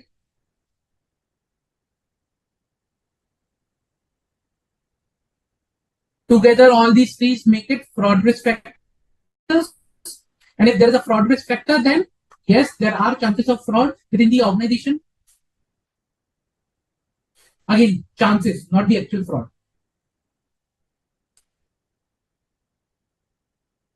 Okay. Now, after understanding all this, I will evaluate the fraud risk factors and accordingly, I will look into the matter. Okay. Now, let's say, for example, all these things you have done. Now, what you will do next? With respect to fraud, you tell me, guys, what you will do next.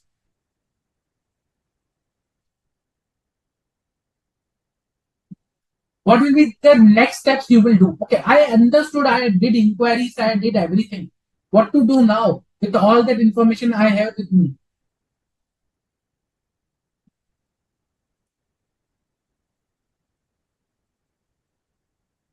What to do now with all the information that I have with me?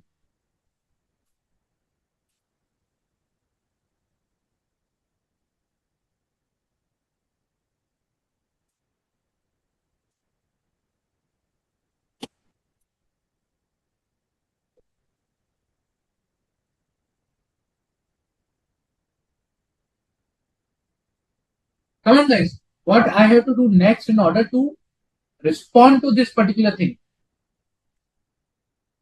Like, okay, I have the information. What to do with the information? take appropriate and necessary steps. Okay, take appropriate and necessary steps. Good Mohammed. Evaluate it. Good Mancha. Report it. Okay, good Mufita. Make working papers and inform to those charged with governance. Good Geeta. Very good. So instead of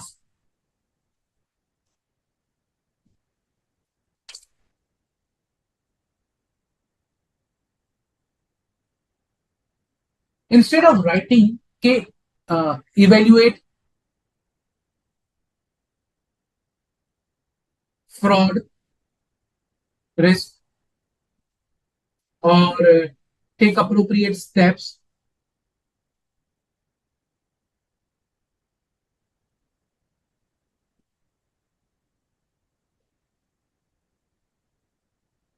for fraud or kind of report the fraud, not report, but report is something different, but understand fraud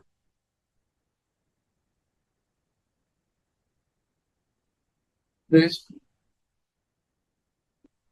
I need to use the term, okay, instead of all this thing, I need to use the term that auditor is required to determine overall response to address the assessed risk of material misstatement due to fraud.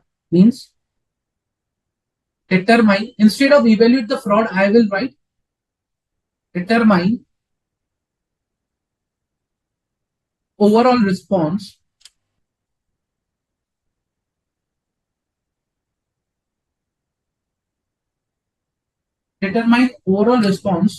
to address. Now I can write fraud risk, but remember I told you instead of writing fraud risk, I need to write that risk, assess risk, that the financial statement may be materially misstated due to fraud. So I can write fraud risk, but instead of fraud risk, I will write to address the assessed risk of material misstatement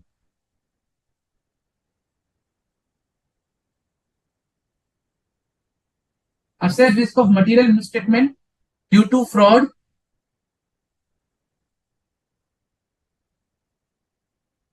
in financial statement. Same, I have written the same thing over here.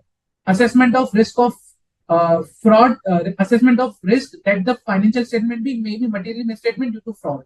Or another way around, determine overall response that the assessed risk of material misstatement due to fraud in financial statement. Same things. But these are the key terms.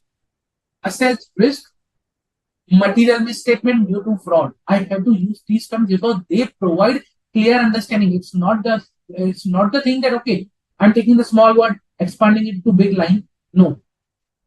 There's a reason why we are using these terms. When I can say, response or evaluate fraud risk, it is appropriate, but it is not giving you correct picture. It's not only to evaluate, but it's to create a response for that. When I say response means audit plan, okay, I have to design an audit plan that how I have to address, identify, mitigate, evaluate the assessed risk. Means the risk that I have identified with respect to material statement in the financial statement due to fraud. Understand the term. So these are the key terms that you need to understand and use and remember. Okay. So what I need to do is after identifying everything, I have to prepare an overall response. Prepare overall response. Now, when I say overall response is kind of consider you can see is audit plan. I need to prepare overall audit plan. In other words, audit plan. But I will use the term response, not the audit plan. So I'll prepare an overall audit plan or response. Okay. In that case, what I will do is I will check, okay, assess risk of material misstatement due to fraud at financial level, financial statement level, plus at the detailed line item level. So I'll see risk of fraud in or at financial level,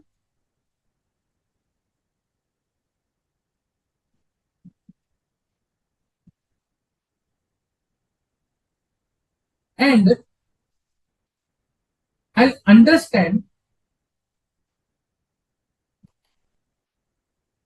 risk of fraud at assertion or line item level.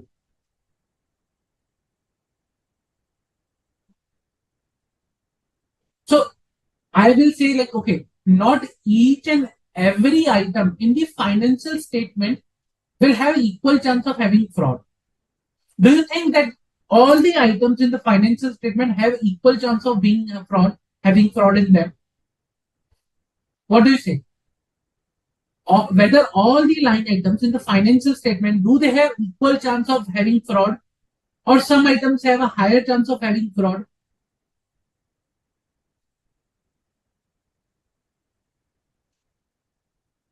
Come on, guys. Do you think the chances of fraud in a particular line item in a financial statement is equal for all the line items, or is it different for different items? Good, Mohammed. So for some items it is higher, for some it is lower. For example, if I take sales, higher chance of fraud. But when I take, let's say, for example, stationery expense, again, not necessary considering the amount. Or if I take bank charges, do, do you think there will be a chance of more fraud in bank charges compared to sales? Or will they be equal? Answer is no. The chances of fraud in sales will be higher compared to the bank charges. Correct? Electricity bills, electricity expense. So chances of fraud will be higher in revenue compared to electricity expense. Same way, I need to understand whether the risk of fraud at the line item level, not only at the financial statement level, but at the line item level. Okay, which are the lines or which are the items where there could be higher chance of risk or a higher chance of risk of fraud? And when I use the word risk of fraud, it's the assessed risk of material misstatement due to fraud. Okay. I will not write risk of fraud, but I'll write assessed risk of material misstatement due to fraud. So this particular term, assessed,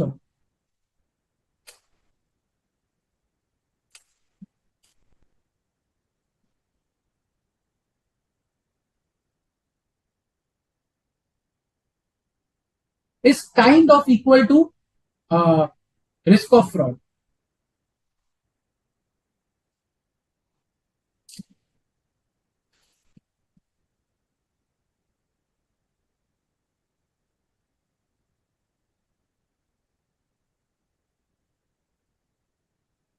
So instead of writing risk of fraud, I should write assessed risk of material misstatement due to fraud in financial statement. After understanding the risk of fraud at line item level, I will identify or I will assign respective people from my team.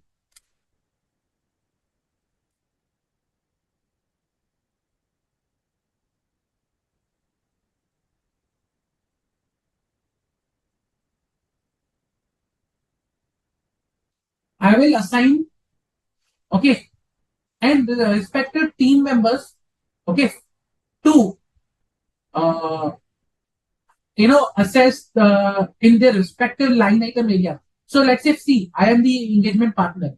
I will not go and audit all the things. I will be having some team. Okay. What I will do is, let's say, for example, there is a manager who has been given responsibility for the revenue. I will ask that manager, okay, identify risk of fraud in revenue. I'll go to the manager who is looking for fixed asset. Identify the risk of fraud in fixed asset and then report to me. So each and every team member will identify the risk of fraud on their line item level or in their areas. So I'll assign respective team member the responsibility,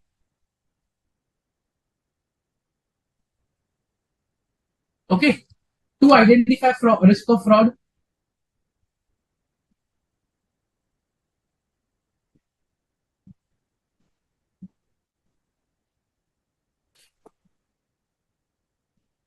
Then what else will I need to do? What else I need to do when I'm planning to address the risk of fraud? When I'm preparing the overall response to the assessed risk of material misstatement due to fraud, what I need to do? I need to understand policies that the company is using, understand and evaluate accounting policies of the company. Okay, whether accounting policies are complex, so contain vague terms, whether they are as per the standards or not. So understand and evaluate the accounting policies, whether they are complex,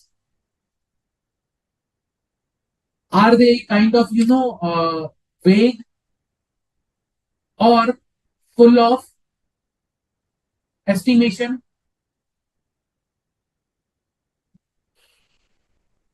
are they in line with GAAP, generally accepted accounting principles, or NDAS or AS or any company law or any law or regulation which is there to record the revenue or transactions. For example, banking regulations, prudential norms for a bank, whether they are in line with that or not. I will understand this particular thing, and based on that, I'll try to understand whether there are chances of fraud due to accounting policy itself. Okay, so there could be an accounting policy. Okay, you can directly book the revenue of whatsoever amount. So if there is no check in the accounting policy itself, then there are high chances of fraud, because that will give you opportunity to conduct the fraud.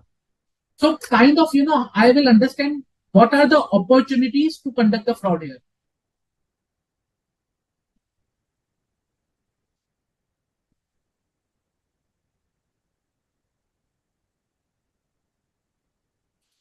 By understanding the policies, then I will incorporate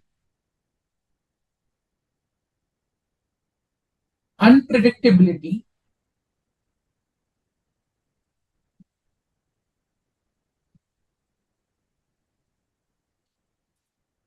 in my overall response. Now, who can tell me what is unpredictability? What is unpredictability? Tell me, what is unpredictability? What is this?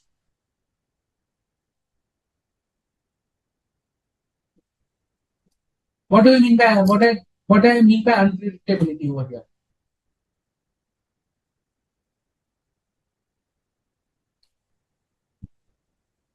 It's not that I'm writing anything for the purpose of writing. Okay, sir has said that we need to incorporate unpredictability. Let's incorporate. But what is that?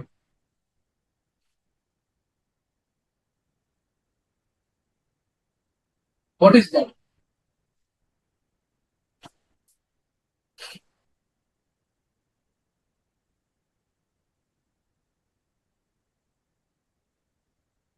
Anyone? What is that unpredictability in my overall response? Uncertainty or probability? Okay. Can you explain more, Vanshika?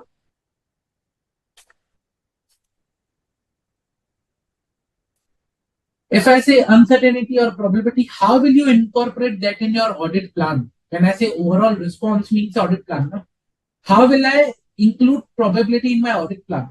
How will I? Just for the purpose of including, I will write the word unpredictability in my audit plan? No.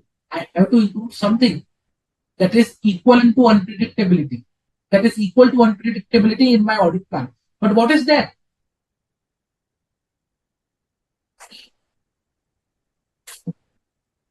So, Mofida, you are saying unexpected thing, something more. Can you elaborate more? Provision, Mancha, not that much correct.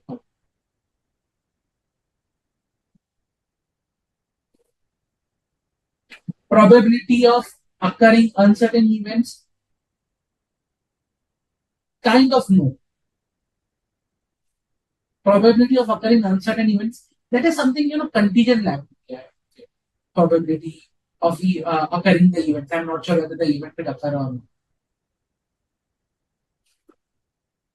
What is unpredictability? Guys?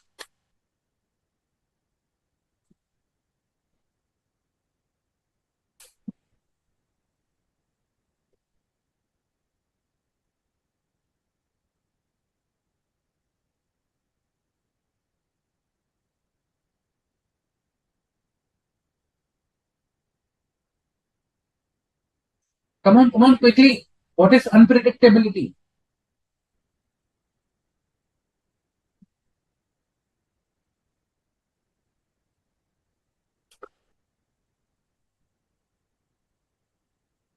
To create the to create uncertainty in the client's mind regarding the audit procedures. He will literally, shout at you. If will create uncertainty, if he is not sure now what activities we are going to do, he will literally shout at you and he will not cooperate. So we need to keep, communicating to the management. Like, as I say, like we, as supervisor asks us every time what you are going to do in audit, what you are doing in audit. Management and those charged with governance will come to you to understand what is your audit plan, how you are going to audit. And if you will not, provide them clear communication on that, means you are not following SA 260 and they will shout at you. Trust me. They will not cooperate at the later point in time if they do not understand your audit procedures.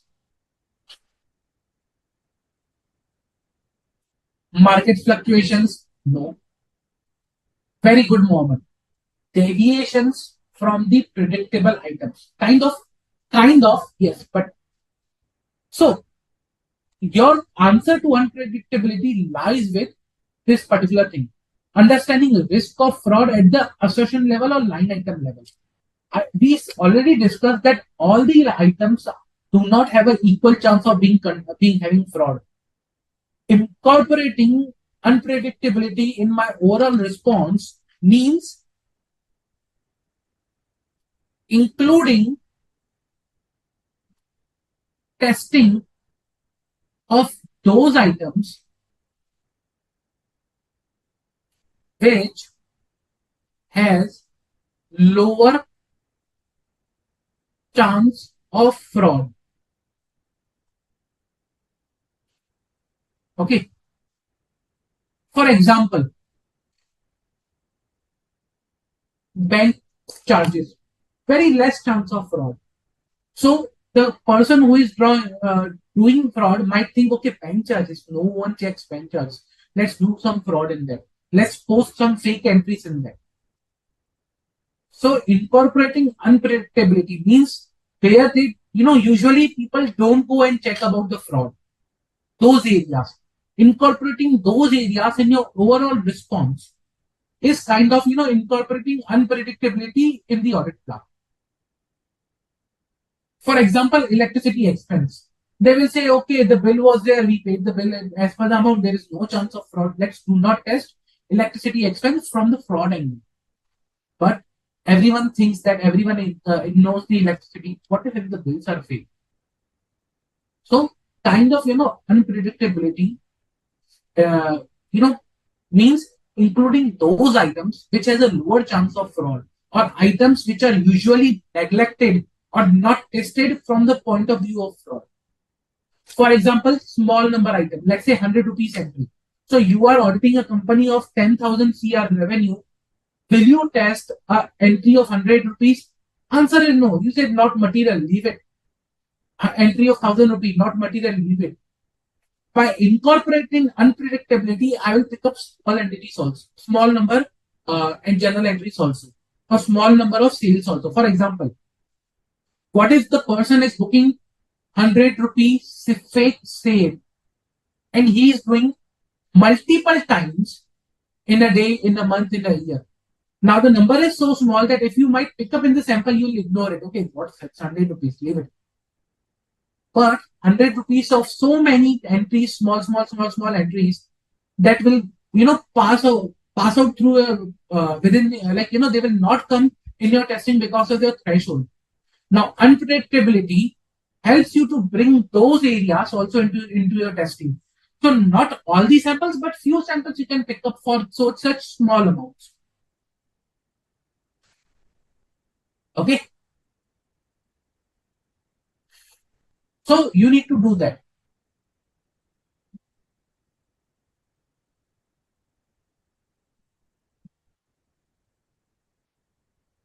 Now, there are two major risk of fraud. Which are those? Two areas where there is a presumed fraud risk. Areas where I say there is a 100% chance, or by default, I presume there is a fraud risk.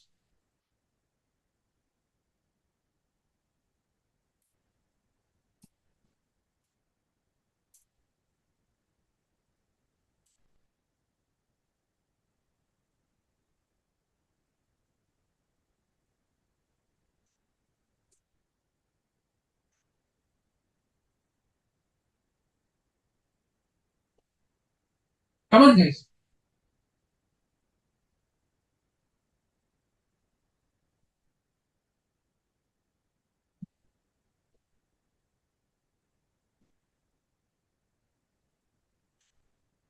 Areas where I see, okay, there is a presumed fraud risk.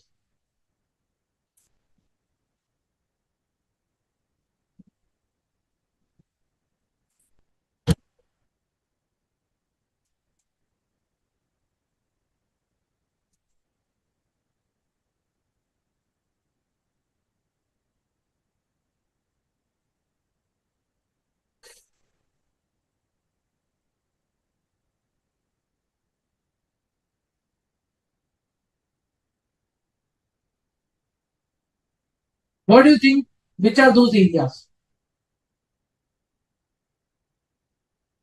I see there is a high chance of fraud by default. Some are saying related party cash transactions, debtor creditors, revenue and expense, purchases. Okay. So when I say presumed risk of fraud, by default I consider a higher risk. There are these two areas. Okay. Number one is risk of fraud in revenue recognition. So kind of you can say presumed risk means by default there is a risk. I understand there is a high risk. By default there is a presumed significant risk. And fraud risk are significant risk.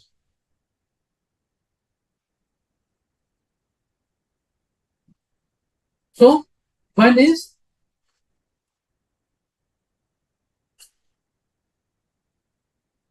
risk of fraud in revenue recognition.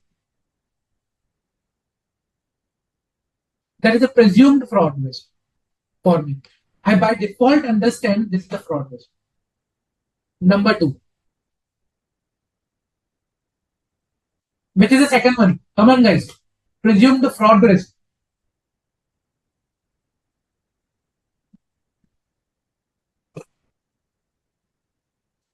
I'll come to your question, Mancha, about absolute assurance. Just give me a minute. So come on, guys. Which is another presumed risk? Presumed fraud risk. I see there is a high chance of fraud by default. Nothing I will listen. There is a high chance of fraud.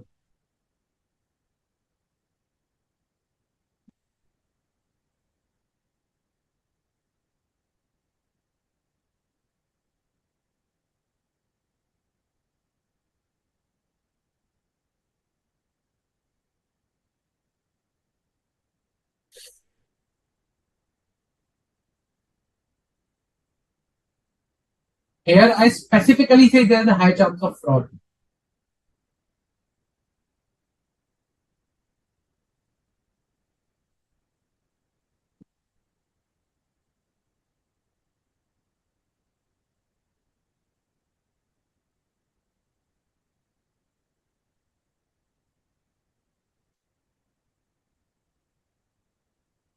Provision, cash transaction. No. So there is a high chance of fraud with respect to risk of management over rights of controls.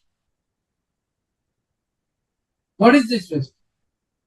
Means management is in position that they can, override the controls. Override the controls means bypass. So let's say, for example, management made a policy that all sales should be approved. Okay. Now CFO made a policy that all sales should be approved and then only entered into the system. Now, do you think in the company anyone will ask from CFO that, okay, please take the approval first before you book the sales? CFO will say, I am the CFO, I can book anything, go. Okay. So management is in position that they can override the controls. And if anyone will question the management, they can, fire that person out. Don't ask questions to me. So they are in such position that they can override the controls. And if that is the position they have, there is a very big risk that whatsoever internal controls, whatsoever policies, procedures, processes you have in an organization, management can bypass. Because management is the only one who is preparing and drafting the processes, and they are the one who can say, okay, I am exception to this. I am not covered by this policy.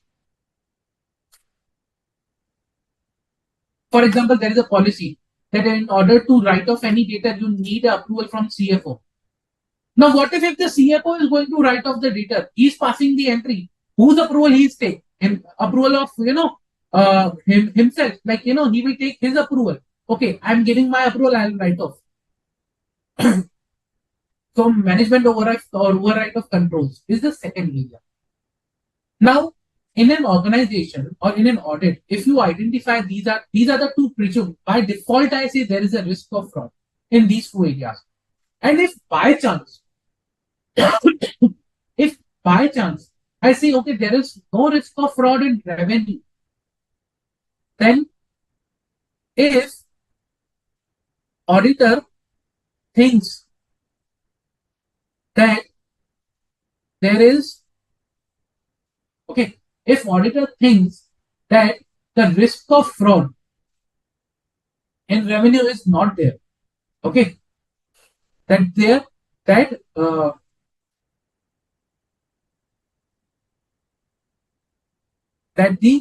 risk of material misstatement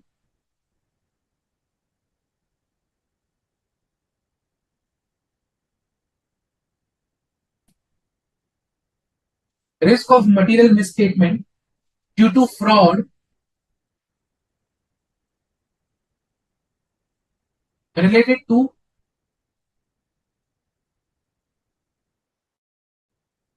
revenue recognition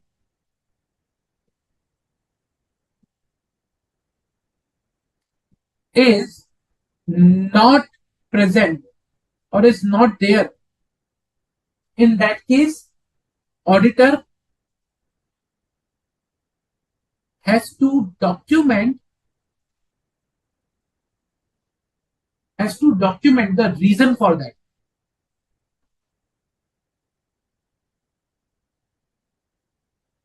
That is a requirement of the standard, kind of say.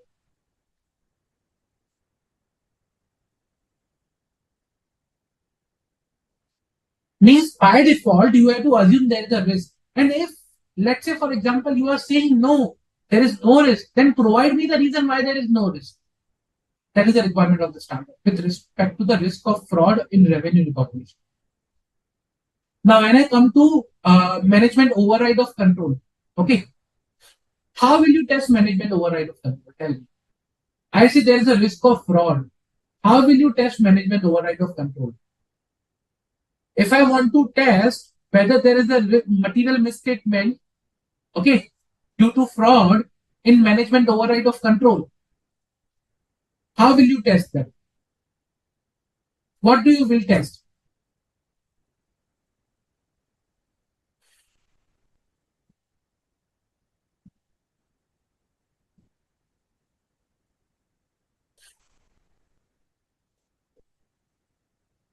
Come on, guys.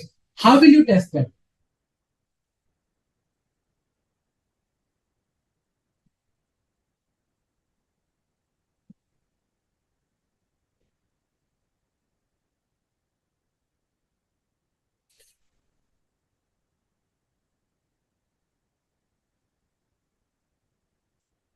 How will you test management override of control? Simple.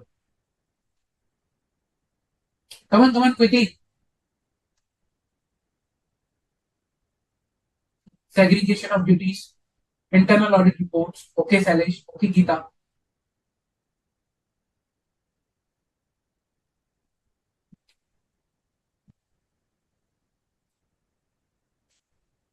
Quickly, how will you test management override of controls?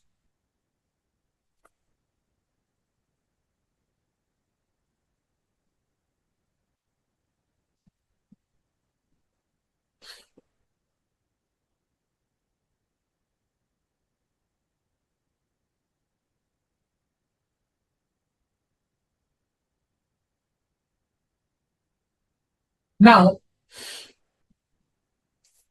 irrespective whether I say there is a management override of controls or not, means I'm saying by default there's a presumed risk. What I need to do is I need to test appropriateness of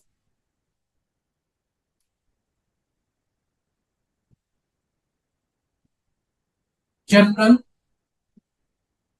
entries.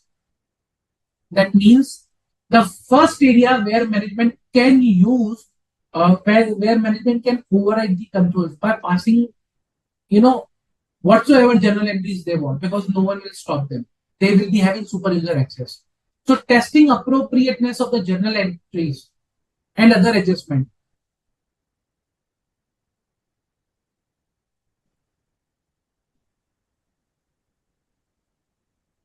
is mandatory. Is mandatory. You have to test the appropriateness of the journal entries. You need to select journal entries for testing.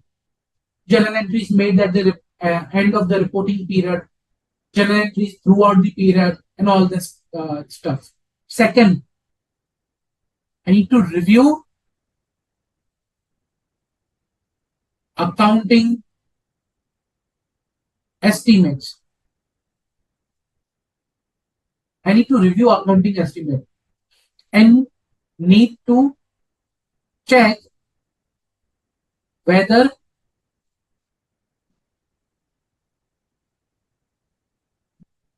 they are uh,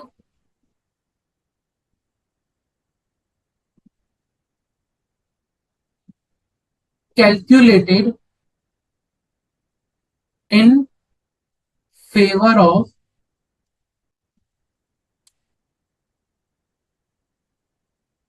management. Now, why I have written in this different way, reason because I do not, sorry, I do not write this term. So I write, instead of writing calculated in favor of management, I write, I need to test the journal entry whether, oh, I need to test and review the accounting estimates, whether they, whether the circumstances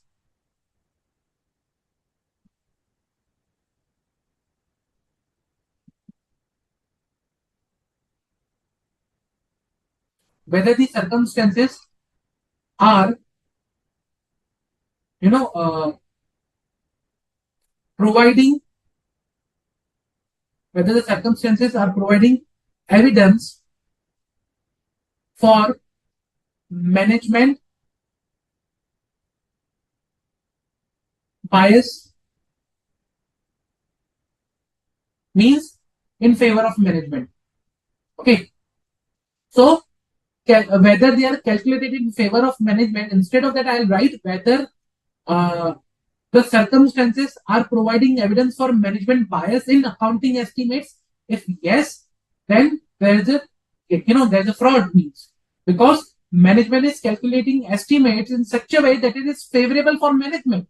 Like for example, bad debt provision. Usually the provision should be of 20 crores because of the data aging and everything. We are not able to recover the money. But management is calculating provision in such a way that instead of 20 crores, they only came to a number of 50 lakhs so that they can show a good profit in the books of accounts. So, reviewing accounting estimate and need to check whether there are circumstances which are providing evidence for management bias. Okay.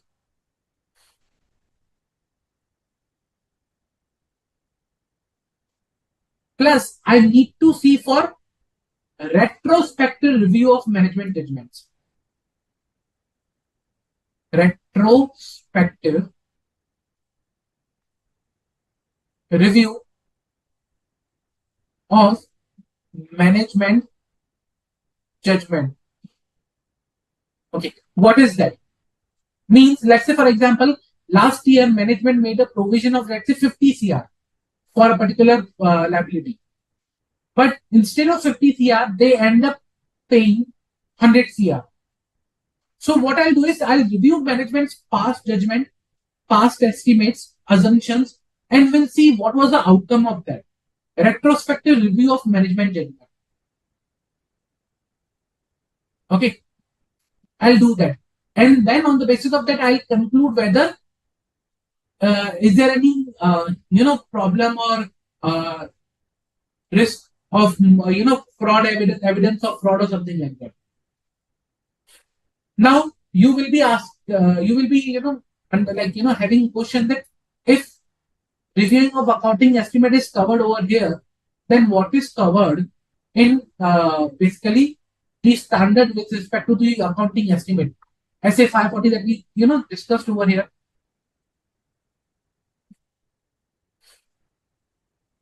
For provisions SA 540, then you might be thinking, okay, if we are talking about estimates in SA 240 itself, then what we will do in 540?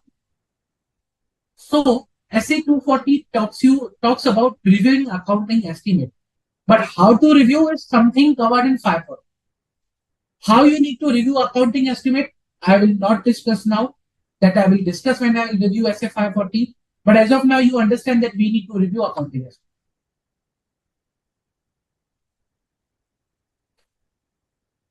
Now, what if the circumstances are such a case that auditor is unable to continue the engagement? Auditor is unable to continue engagement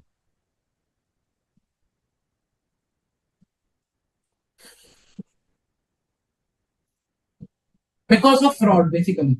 In that case, if auditor is unable to continue the engagement due to fraud risk, or any such item, in that case, auditor needs to determine legal responsibilities,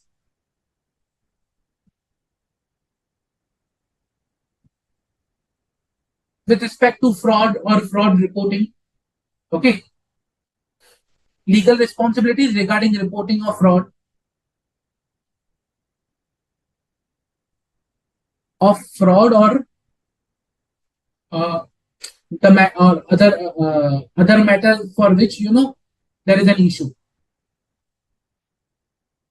If auditor decides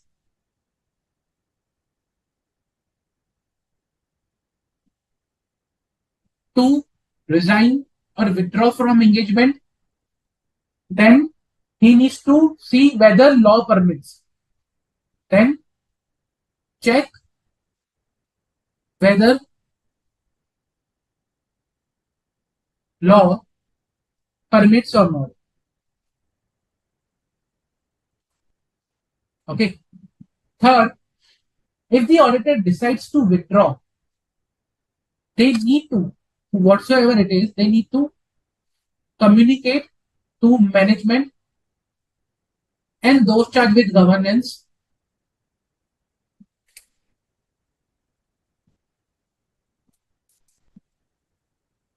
Okay, those charged with governance about the matter, and they need to accordingly, take necessary steps.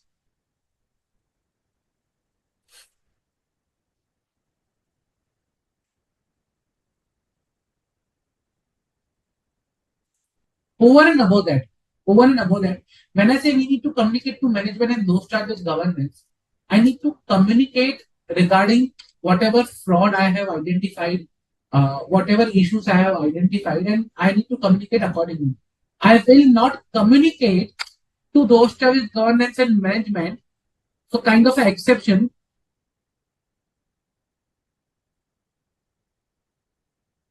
when management or those charged with governance, they themselves are involved in fraud. If they themselves are involved in fraud, then I will not communicate to them. I will rather communicate to directly regulatory and enforcement authority. So, in that case, understand the requirement to communicate to regulatory or other authority.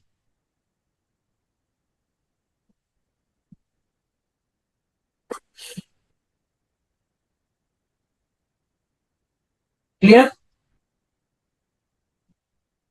Now there is a question: how journal entry will reflect the risk of management of override of control? So let's say, for example, there is a control that all the sales entries are passed after approval. Okay, and they should be passed through a system. Okay, for example, I don't know how many of you have worked in a SAP environment or Oracle environment. So there are specifically modules to record sales or revenue. Now, management is in position that usually, if you see those general ledgers of revenue and sale, they do not allow general entry. They should only allow, appropriate entries. For example, entry means where you have debited the data and credited the sales account. What if I pass a general entry like I'll debit the purchase and credit the sales? I'm passing a general entry, I'm increasing the purchase, and I'm also increasing the sales. What you will do that?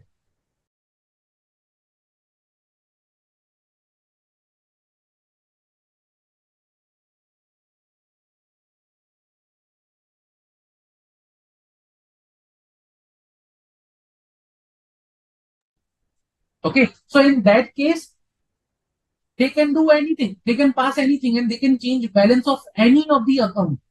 Any of the account. What you will do in that case? So that's why journal entry is such an area where, which is high chance, whereas there is a high chance that management can use a journal entry and can alter the balance of any of the journal ledger.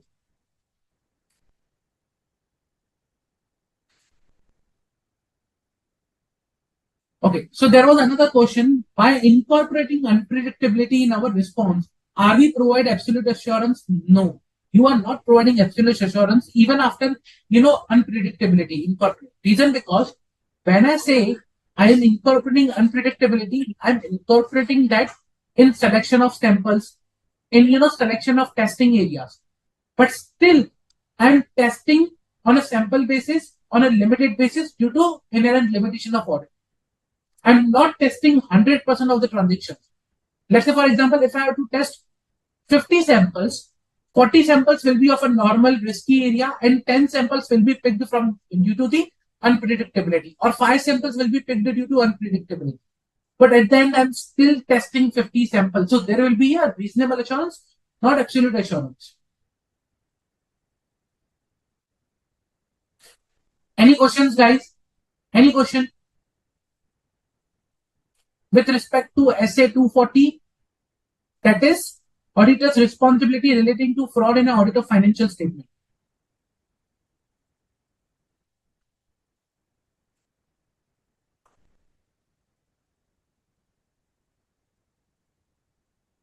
Charu, with respect to your questions of professional ethics, I'll come in a while, don't worry. But other than that, any questions, guys?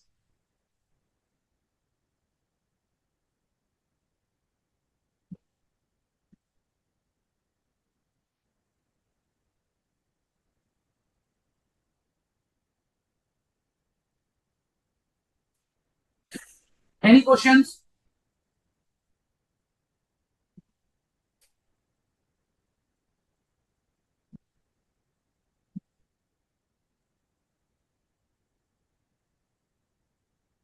Okay.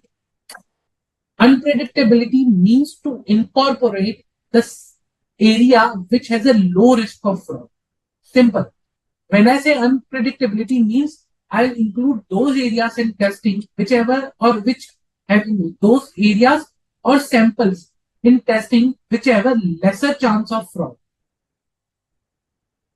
Small number items, small amount of items, amount areas where there is a less chance of fraud, electricity expense, expense regarding bank charges, something like that. Okay, where I don't have a high fraud but low fraud. So I will also include that. So that is unpredictability, including that area which is like, okay, usually we test high risk areas, okay, but testing low risk areas could be of is an unpredictability because people will not predict that, okay, he will test this low risk area, or the management or those whosoever are involved in the fraud, they do fraud in such areas where there's a less chance of detection or where there's a less chance of fraud. For example, I told you, risk of fraud in revenue recognition and risk of management override of controls are two great areas of fraud. There's a high chance that fraud will happen. But there are areas where there is a low chance of fraud. What if someone purposefully picks up that area? That's why we have to incorporate unpredictability in our testing. Means testing those areas also where there is a low chance of fraud.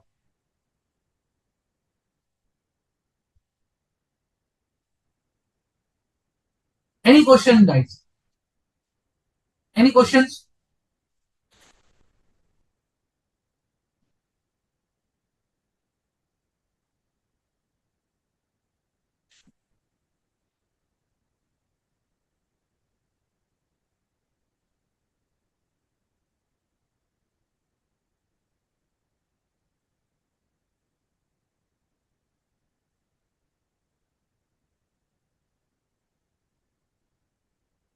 Okay, so there are some questions related to professional ethics that I would like to take. The first question is, in the definition of deemed to be in practice, there is a term, other administrative services, including management consultancy service. Okay, now, what is that? Basically, when I say other administrative services, means you are providing back office service, invoice processing, payroll processing, filing of returns, preparing the documentation, something like that, which is not related to advisory, which is not related to any you know anything with respect to deliverable, but it's a kind of admin service for a company, for an documentation, scanning. Let's say, for example, a company, receiving a lot of hard copy documentation. For example, hospital. There are so many documentation they fill in, they sign patient documents and everything. So at the end of the day, they provide all the documents to a third-party agency for scanning, so that they can have the scanned copy of the documents. Now that scanning is an administrative administration services, administrative services. That's it.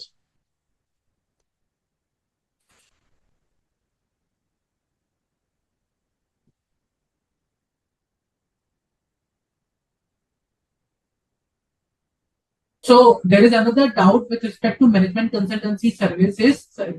They do not include liquidator, trustee, executor, administrator. Uh, okay. Now, why that is not included? Because if you want to act as a liquidator, executor, or administrator, that is these services. They are required to be carried based on the guidelines or regulations which are there. That's why they are not part of management consultancy service.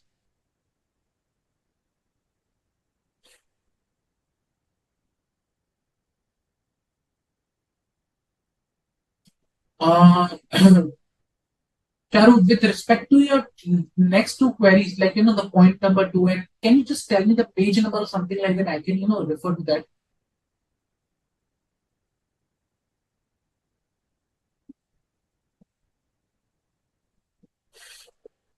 And with respect to the topic in the module on the regulation 5.3, you are not able to find in the module. See, that is was to provide you information that is part of the regulation. You can check the regulation 5.3 that will be available. Okay, so that is there. Basically, regulations and everything are kind of you have to read. Let's say, for example, if I mention regulation 5.3, then it is expected that you will read the regulations and regulation 5.3 from that.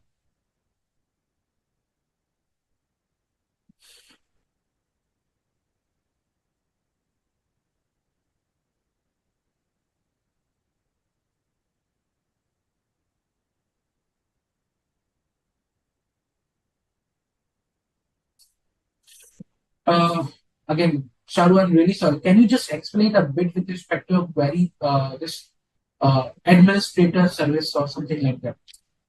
Like, I just want to understand in detail where where the conflict is and where you are facing difficulty.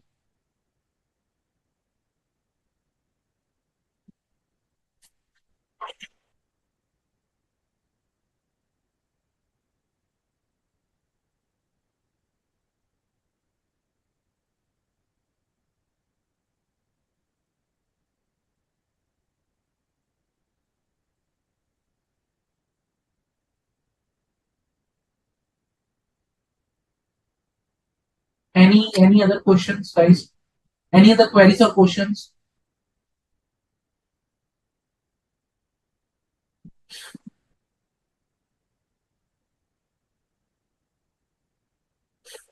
Alternatively, Charu, you can mail the detailed query to the given ID, mail ID. From there also you will get the response. Okay. So you not only here, but you can mail your queries in detail. And I'll suggest use that because the thing what will happen is currently you are providing a bit of line or something with respect to your query, and I need to understand more in order to resolve your query. So what you can do is you can write your query in detail. Okay, use like write a query in detail. What is your query? Where you are facing conflict or understanding difficulties in which two areas? You can mention page number. You can mention regulation, everything in detail. And then basis of that, if you send that query, now definitely you will get a response. We will respond you back and will try to resolve your query.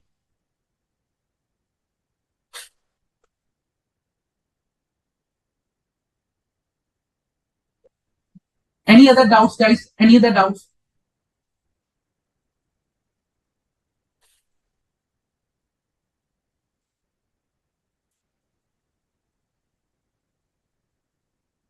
Any other doubts?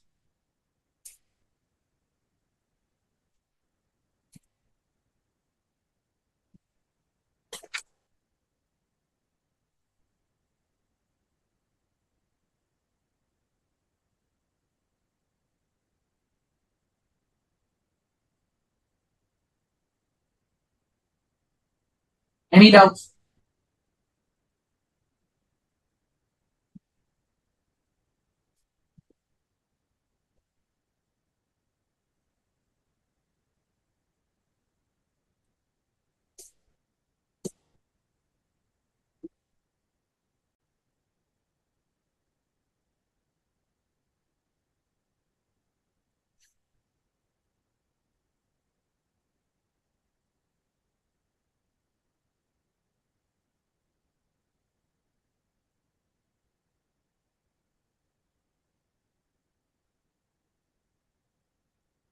Uh, about MCQ, just a minute. Okay, MCQ on portal. What is about full form of DOCLA saying new oversight of client legal and regulatory compliance instead of what you say. And two, about CAD issued check and get return saying insufficient funds is guilty under clause 2 or clause 12 part 1 first schedule instead of clause 2 part 4 of first schedule. Please guide. Can you give me that MCQ number for both if possible, Shailesh? That will be really helpful for me. Like these MCQs, both MCQs, I need to look into those both MCQs before I respond to you. Okay, but usually when I say no class, okay, I have shown you the particular, the section of the professional ethics, code of ethics. Okay, now when I say no class, it's usually it's non-compliance to laws and regulations, but okay, I need to see what is asked in the question and whether the option that you are saying new oversight of client and legal regulatory compliance. I need to see whether that's an answer or what is the answer. So just give me, the question, MCQ number. Let me look into that and I'll come back to you on this. And with respect to second question, CAD issued a check and get return saying insufficient funds is guilty under clause 12, part 1 of first schedule. Also, I need to see the whole question. What are the things? Is there anything additional provided in the question which you might be missing it out? Okay, so because as I said, each and every word in the question is very important. Number 108. Okay, let me look into that. Charu, page number 19.28. Okay, let me open it. Give me a minute.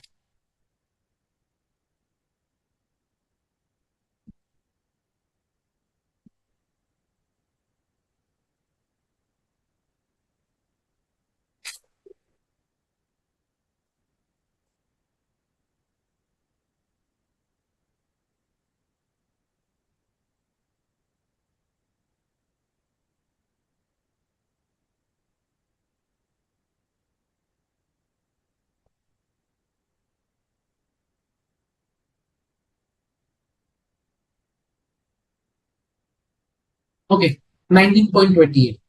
Fine. Now you are saying this particular the management consultancy and other service shall not include liquidator, trustee, executor, administrator, arbitrator, or receiver. Okay, but will include all these things. Okay, administration services. So you are seeing this administration services and this administrator, how they are different. This is your question, or like, what is the question basically?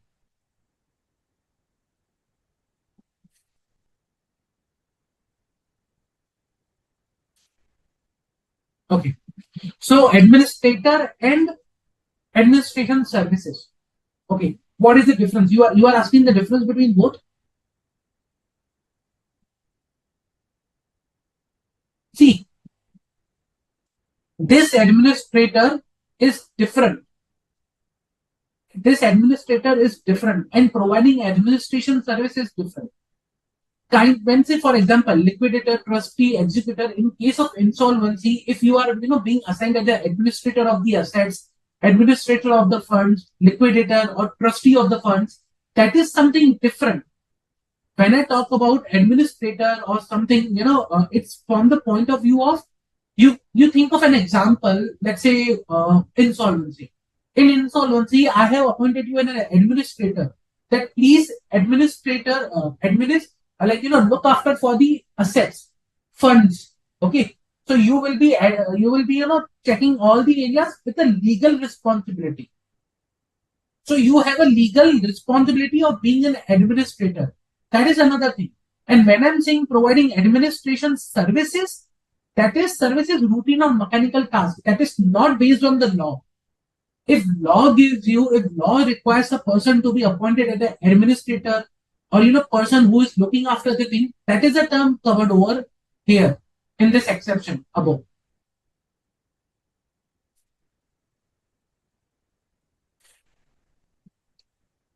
Okay, so that is the difference between both. So one, you can say administrator as per a position given under a law, regulation, that is being given. Portion 1 and 8 is also getting repeated, like based on the MCQ and scenario and everything. Just one small help I also will ask, if you can just mention the page number. The way Charu mentioned was really helpful for me. If you can also mention the page number, so that I can quickly go on that page and provide you the answer.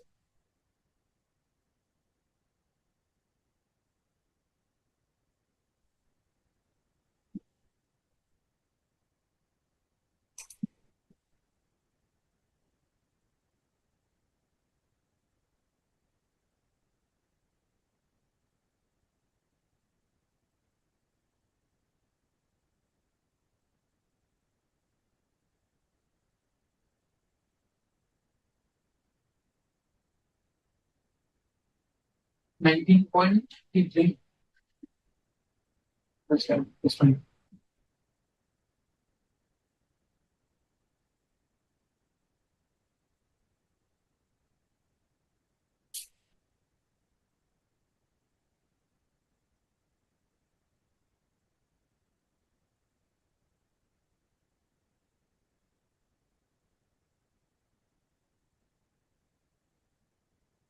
Okay. So this particular line you are seeing, you are not able to understand from here. Okay.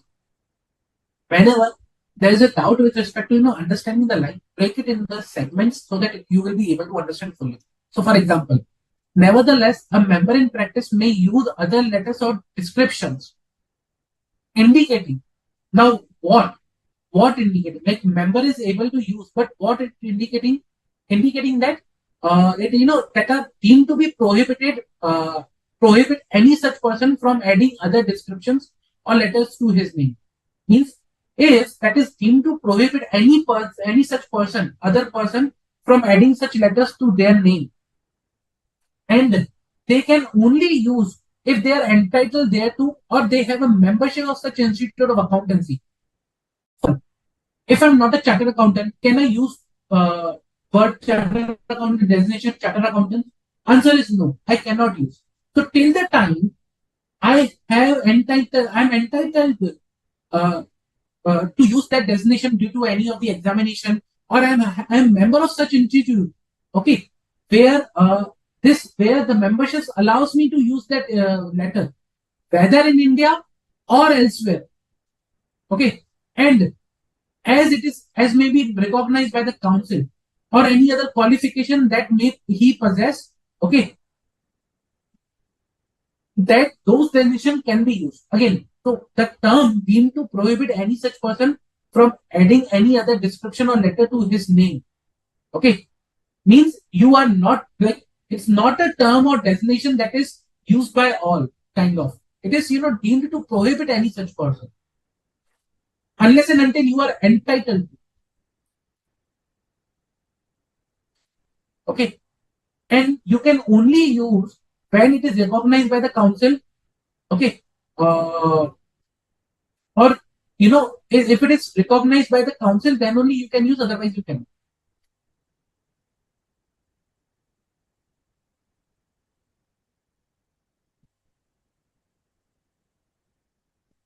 I hope I'm clear.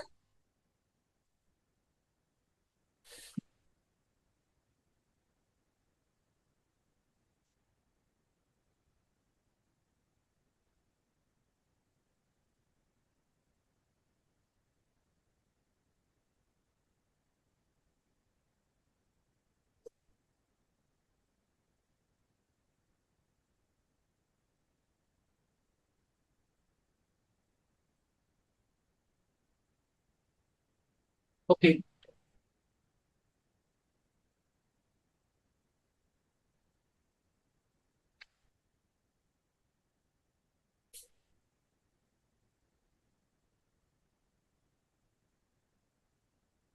Okay, so you have pasted the whole question over here.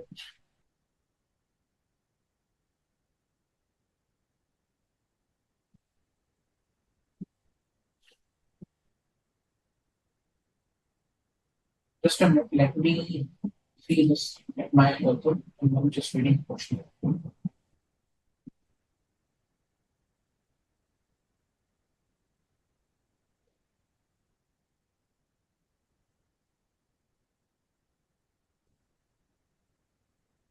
And this question is you are seeing from MCQ booklet.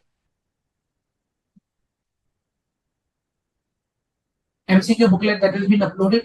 In that there is this question, or what is the source of this question basically?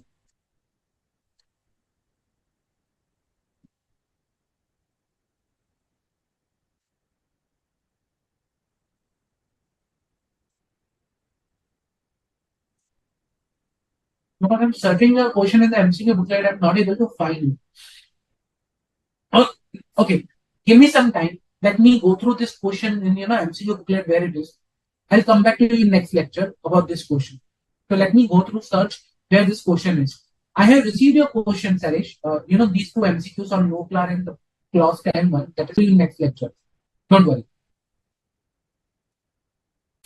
See, Charu, with respect to the using of designation, other designation. Okay. Now, when I talk about using other designation, remember one thing, one pretty clear thing. Chartered accountant cannot use any other designation in substitution to a chartered accountant. Okay. If he is CA in practice, if he is CA in practice, he cannot use any other designation or prefix of a chartered accountant or prefix other than chartered accountant unless and until such is recognized by the council. Okay. If that is recognized by the council, then it is fine. Otherwise, you cannot. Okay.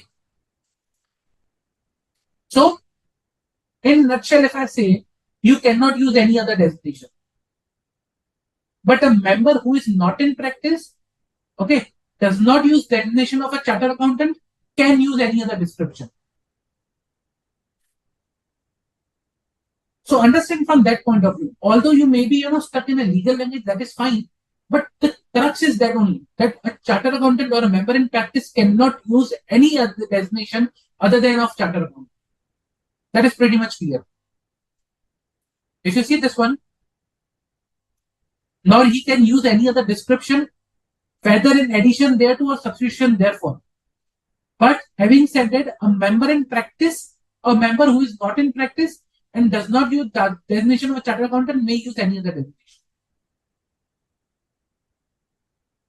Okay.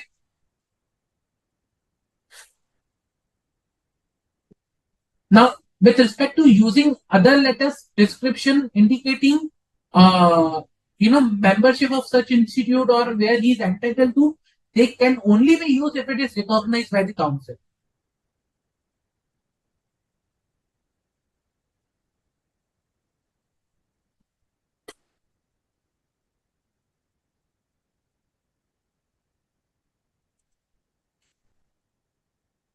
Okay. Any other doubts in question, guys?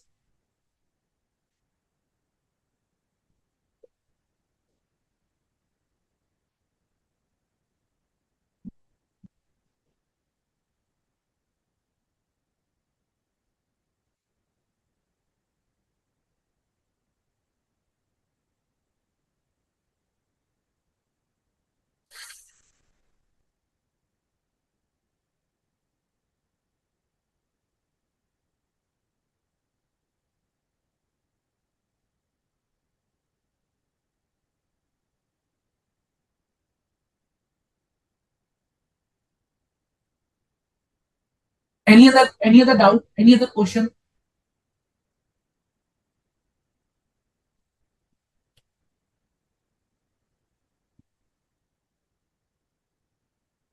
That's why I'm saying, okay.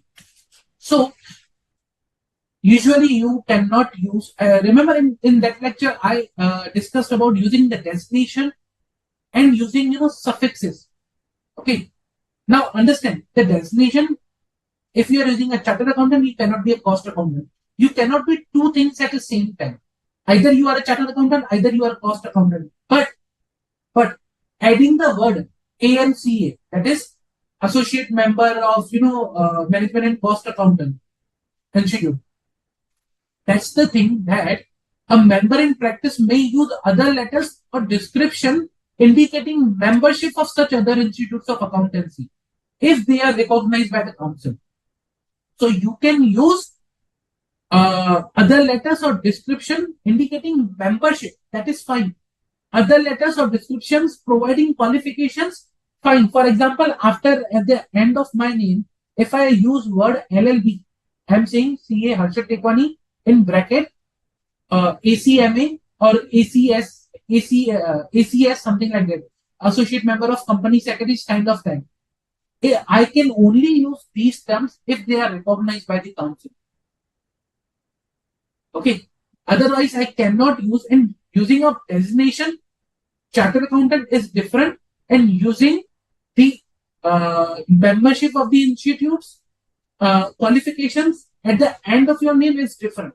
So both of the things are different. You need to consider it that way. Okay. So I cannot say ACMA is a designation. No, designation is a chartered accountant. ACMA indicates membership of the institute. The way we have an ACA, Associate Chartered Accountant, or FCA, Fellow Chartered Accountant, those are memberships, not the designation.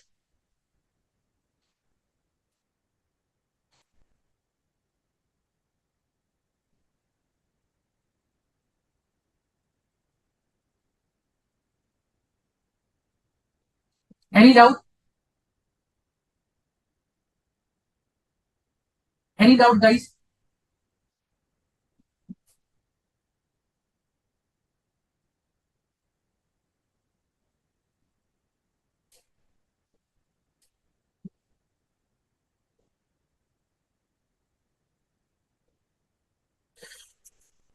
Any doubt?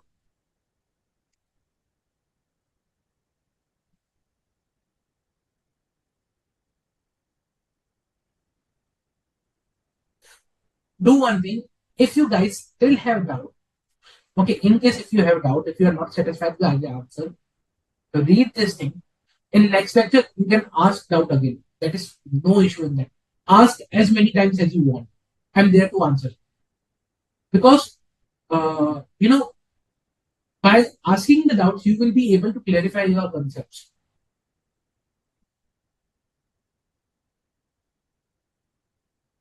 Absolutely correct, Charu. You can work using by only one membership. I can work as a chartered accountant OT. I cannot work as a cost accountant and a chartered accountant both. But I can say that okay, I have a membership of multiple institutes. For example, you can take certificate of practice after clearing the CA. Can you take COP of CA and COP same where like in company secretary, or can you take Sanat of LLB and COP of CA together? Answer is no. You cannot take that because either you can practice as a chartered accountant or either as a practice you can as an advocate after taking Sanat. But you can't do both of the things together. That's why I cannot say that I advocate chartered accountant Harshad Tekwani. No, I cannot say that. I can say CA Harshad Tekwani or chartered accountant Harshad Tekwani chartered accountant. I cannot say Harshad Tekwani chartered accountant advocate company secretary. That is incorrect.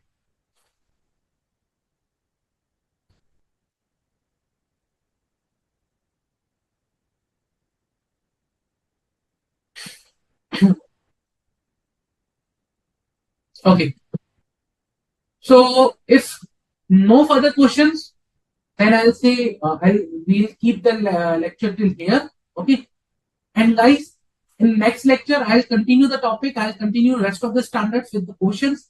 Please be prepared and don't worry. Ask the doubts as many as you can. Repeated doubts are allowed. Don't worry like on that point. You can ask the same doubts again and again till the time you don't have a clarity.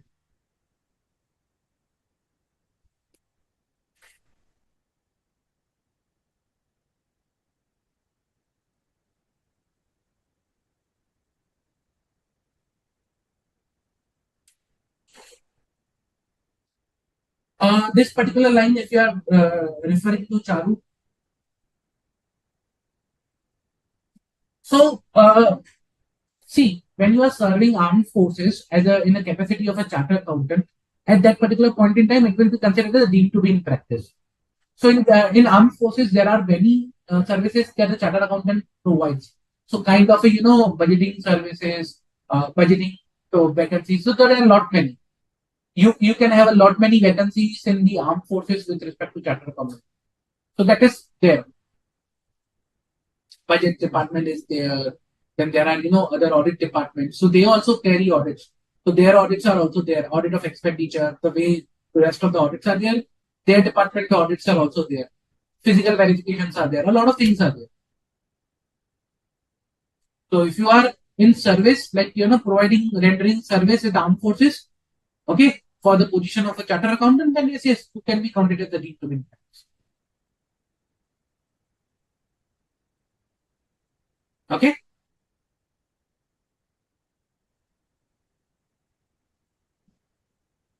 Okay, guys. Thank you. Thank you for your doubts, asking doubts. Thank you for participating in the lecture. I'll see you in the next lecture. Okay. Thank you. Thank you, everyone. Yes.